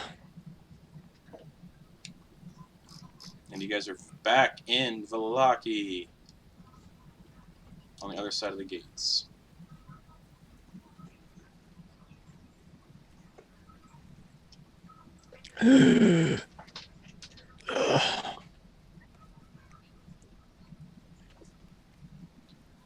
And yeah, Florian's just gonna. He's still at 1 hit point, so he's just gassed, like off to the side, just catching his breath.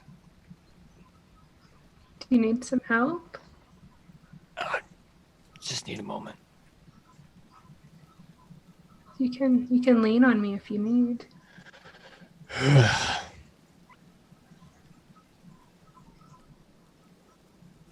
Oh my god, I feel like. Ugh.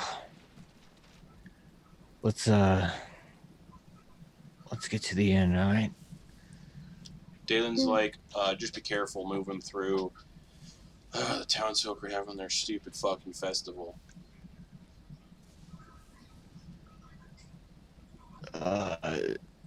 Great, ma'am. What do you mean? Are they? Why do we need to be careful? Just it gets a little loud. I can handle loud. That's okay. And really annoying children screaming and laughing all hours of the night.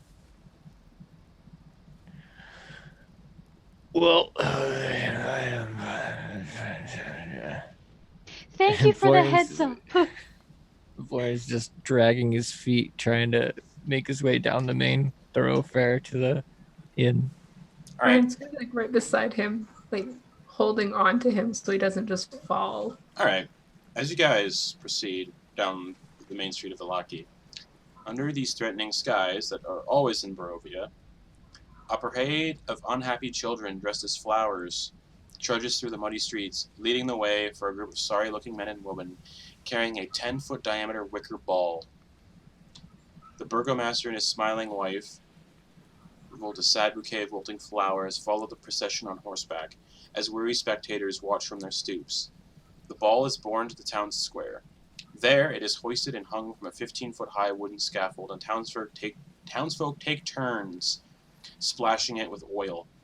Before the wicker sun can be cast ablaze, the sky tears open in a sudden downpour. All will be well, cries the burgomaster as he brandishes a sputtering torch and marches defiantly through the rain toward the wicker ball, only to have his torch go out as he thrusts it into the sphere. A singular laugh erupts from the crowd, drawing the burgomaster's fiery gaze as well as gasps from the townsfolk. And the townsfolk seems to come from a member of what appears to be a town militia. And he's just laughing, and the other guards seem aghast, and Dalen just goes, "Oh, not this again." Who is that guy? It's Lars Urals, member of the town militia. He's kind of just a annoying one.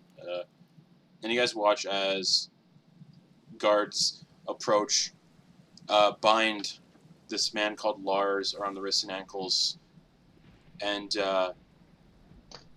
and they tie him to a horse, and the burgomaster climbs on top of this horse and starts dragging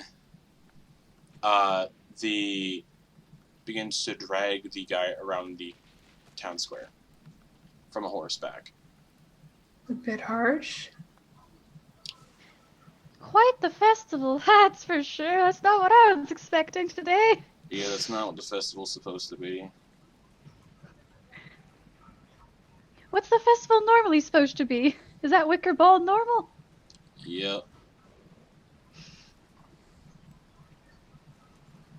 All right. Hey, hold on. Is Florian? the wicker ball on fire, or it's No, not on fire? It's not.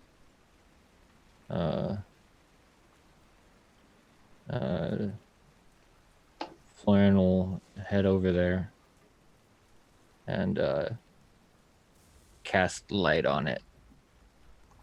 All right.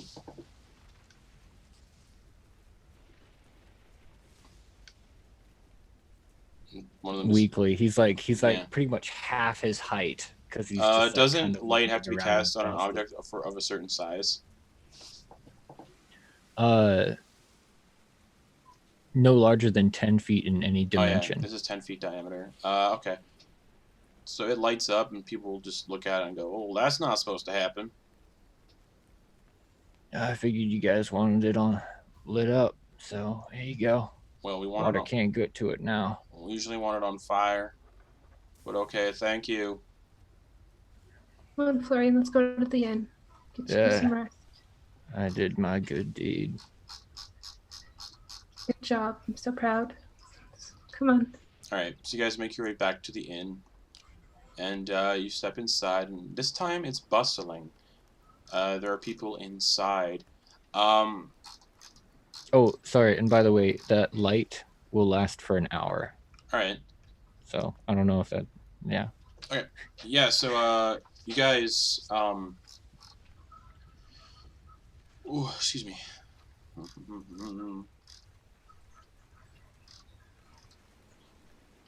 Yeah, you guys go to the tavern you enter? Yeah. Okay. So it's about, 4 p.m. So you guys see,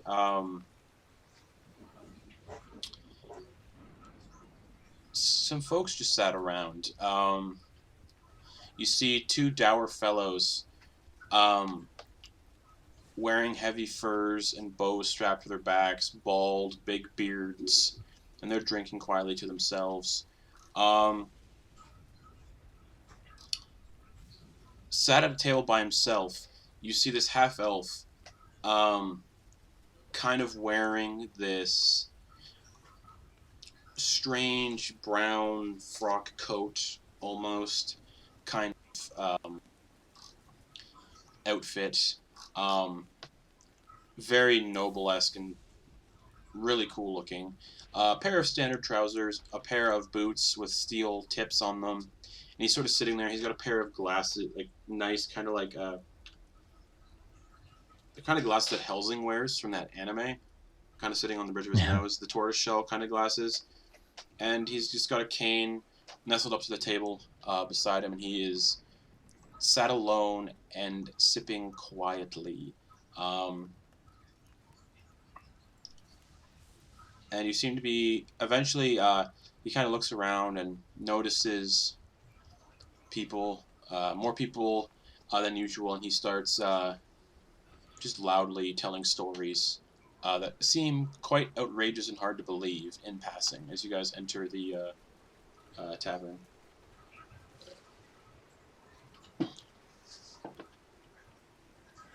Hey, innkeeper. Barkeep.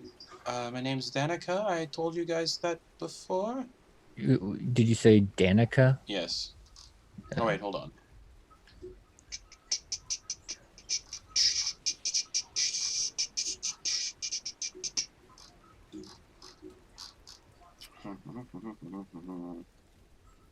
Yeah, Danica.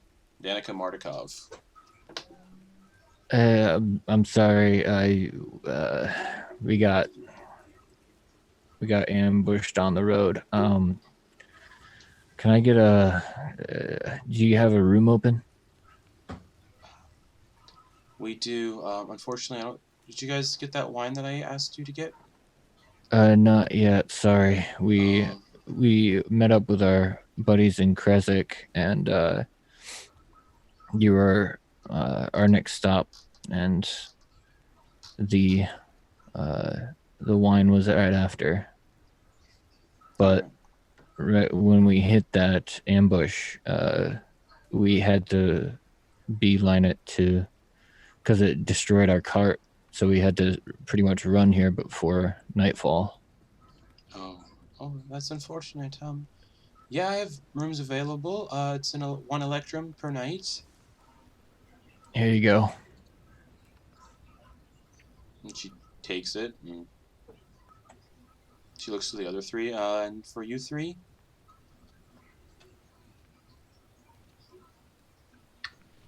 I'll get the other 3 rooms, and Ryan will hand a gold piece over. Okay. She takes it and... All right, upstairs, you can find them. Dinner will be served shortly if you want dinner. Hey guys, you guys do what you can around the town. Do whatever you need to do. I'm gonna rest for a bit, and Florian's gonna slowly trudge up to his room and begin trying to take a short rest. Yep. You find your room. It's decently furnished.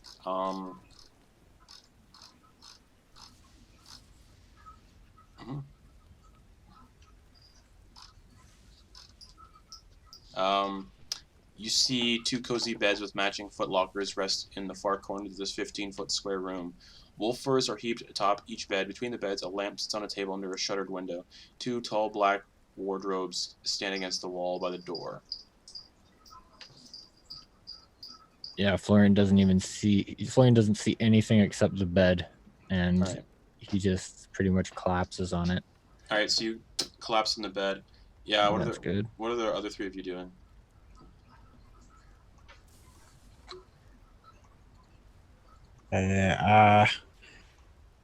Well, said he wants us to go ahead and take care of that other stuff. Y'all want to go find a dress shop? Yeah, you stay here and tell Florian where we went. Florian's gonna right. like, as he's like collapsed down, he's gonna do message to Ryan and be like, I got a 98 Electrum over here with your name on it. Okay. And Florian doesn't even bother getting off the bed. He just reaches into his pouch and then throws it at the door. Okay. All right. We'll go order a drink and then go meditate on Florian's floor. All right.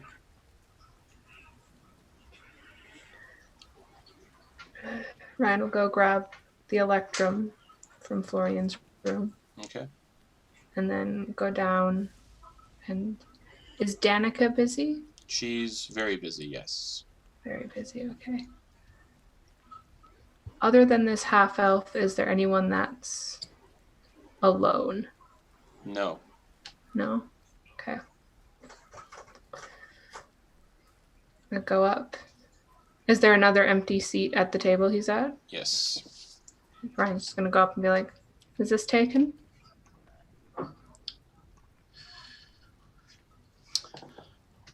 No, it's not. May I sit? Yes, sure, why not? She'll sit down. Do you know this town very well? I know it quite well, yes. My friend and I are looking for a seamstress. Would you be able to point us? Seamstress? Yes. I don't know of any seamstress, no. But, well, I'm sure you could find people around. I heard the Vistani make wonderful dresses and clothes. Tell me, your friend, he didn't look so great. The one, the gentleman who, was wearing strange clothes to be here. He's not from this area. I gathered As is that. obvious. What's wrong with him? Well, while traveling back to Vallaki, we got ambushed, and he got hit harder than the rest of us. Ambushed by what? There was a group of people, and then fire. Fire. Yes. What did these people look like?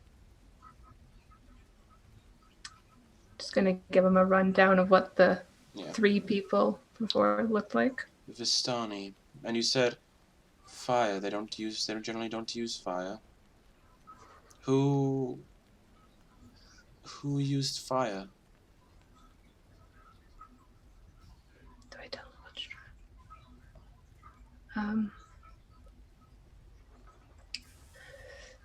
I know I'm asking a lot of questions as a stranger. Let me introduce myself.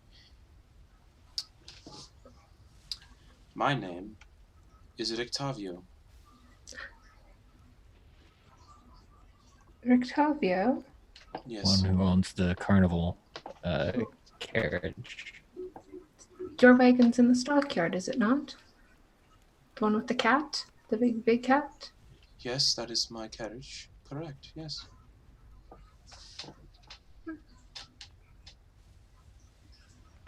Well, Now, again, I've seen quite a few things. Tell me, what happened to your friend? hey. There was another man there. You might want to speak quietly here, though. Yes. Ryan will lean in very closely and just whisper, Strahd. He smiles a little bit. Well, I guess my business has changed. And he closes his book that he was reading from, puts it in his coat, takes his canes, twirls it.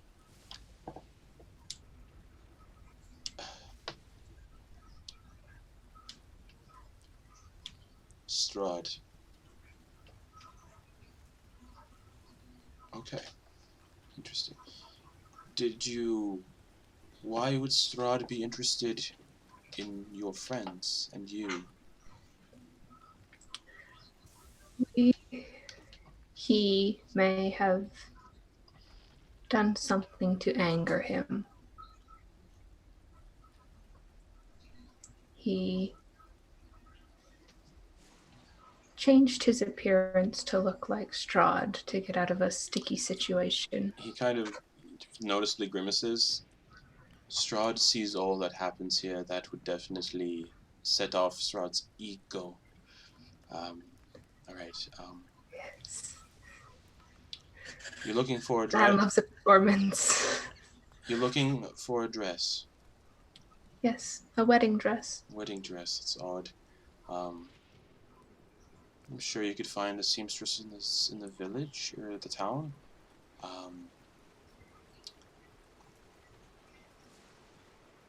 I wouldn't linger here much longer, though. Why? Things get a little interesting when the festival begins.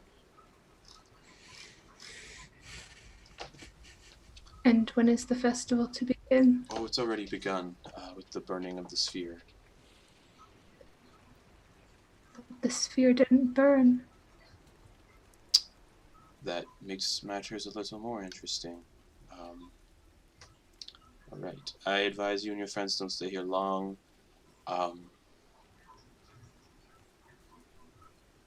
Where are the rest of your friends? Well, the injured one is upstairs resting. Where did Jin and Kevenas go? Kevenas is meditating in Florian's room, I believe. Okay. And where did Jin go?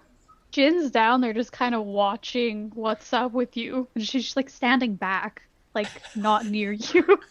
Just chilling. But she's super obvious about it and just standing there in the middle of the room. Just like chilling, you at ya. know, just like chilling. He looks over at Ryan's shoulder and sees you. And just shakes his head.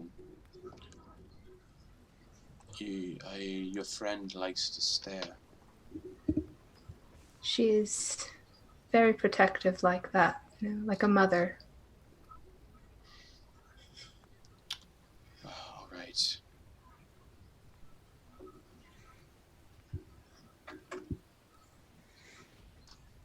Yes. Then the other one is also up with the injured one, watching over him.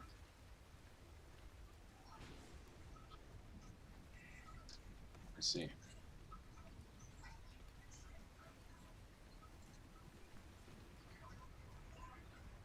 Well.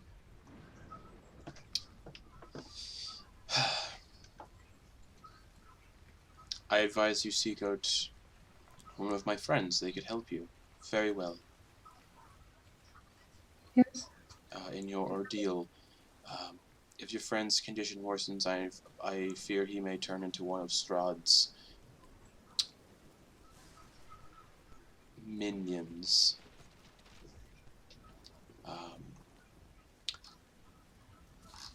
I advise you find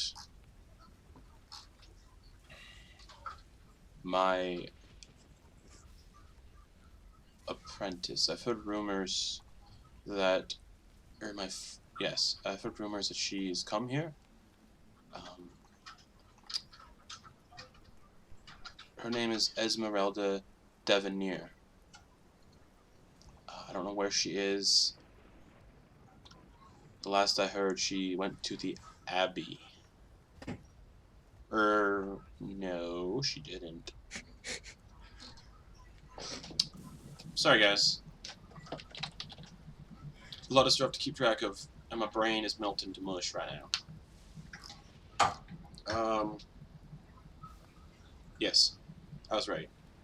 I've heard whispers that she went to the Abbey of Saint Markovia in Krezk. How long ago was this? A few days. We were just there and we did not see her. If she doesn't want to be seen, she will not be seen. It's fair. And as you are sitting, guys are sitting here,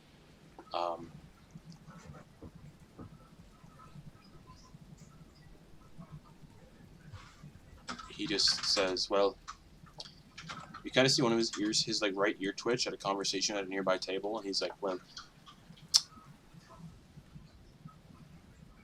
it was nice talking with you. And he stands up from the table, and he leaves the inn. And that is where we're going to end the session for the week, because it's almost 10 o'clock.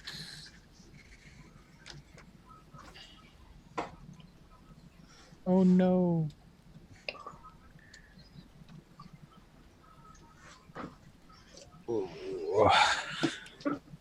So both Florian and Kevenas and everybody else, because you guys are hanging out in the tavern, will get a short rest. And yeah, that was Curse of Strahd again. Yes, announcement.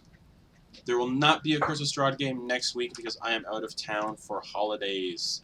I need to get out of the city, so I'm going to our cottage for the weekend. So I will not be in town for Curse of Strahd next week. So we'll be returning with Curse of Strahd on the 5th of September. and seeing where all these little threads are going to go. I'm very curious. So yeah, very interested to see what happens. Strahd has made a mental note of certain individuals that I'm very excited to see play out. What else?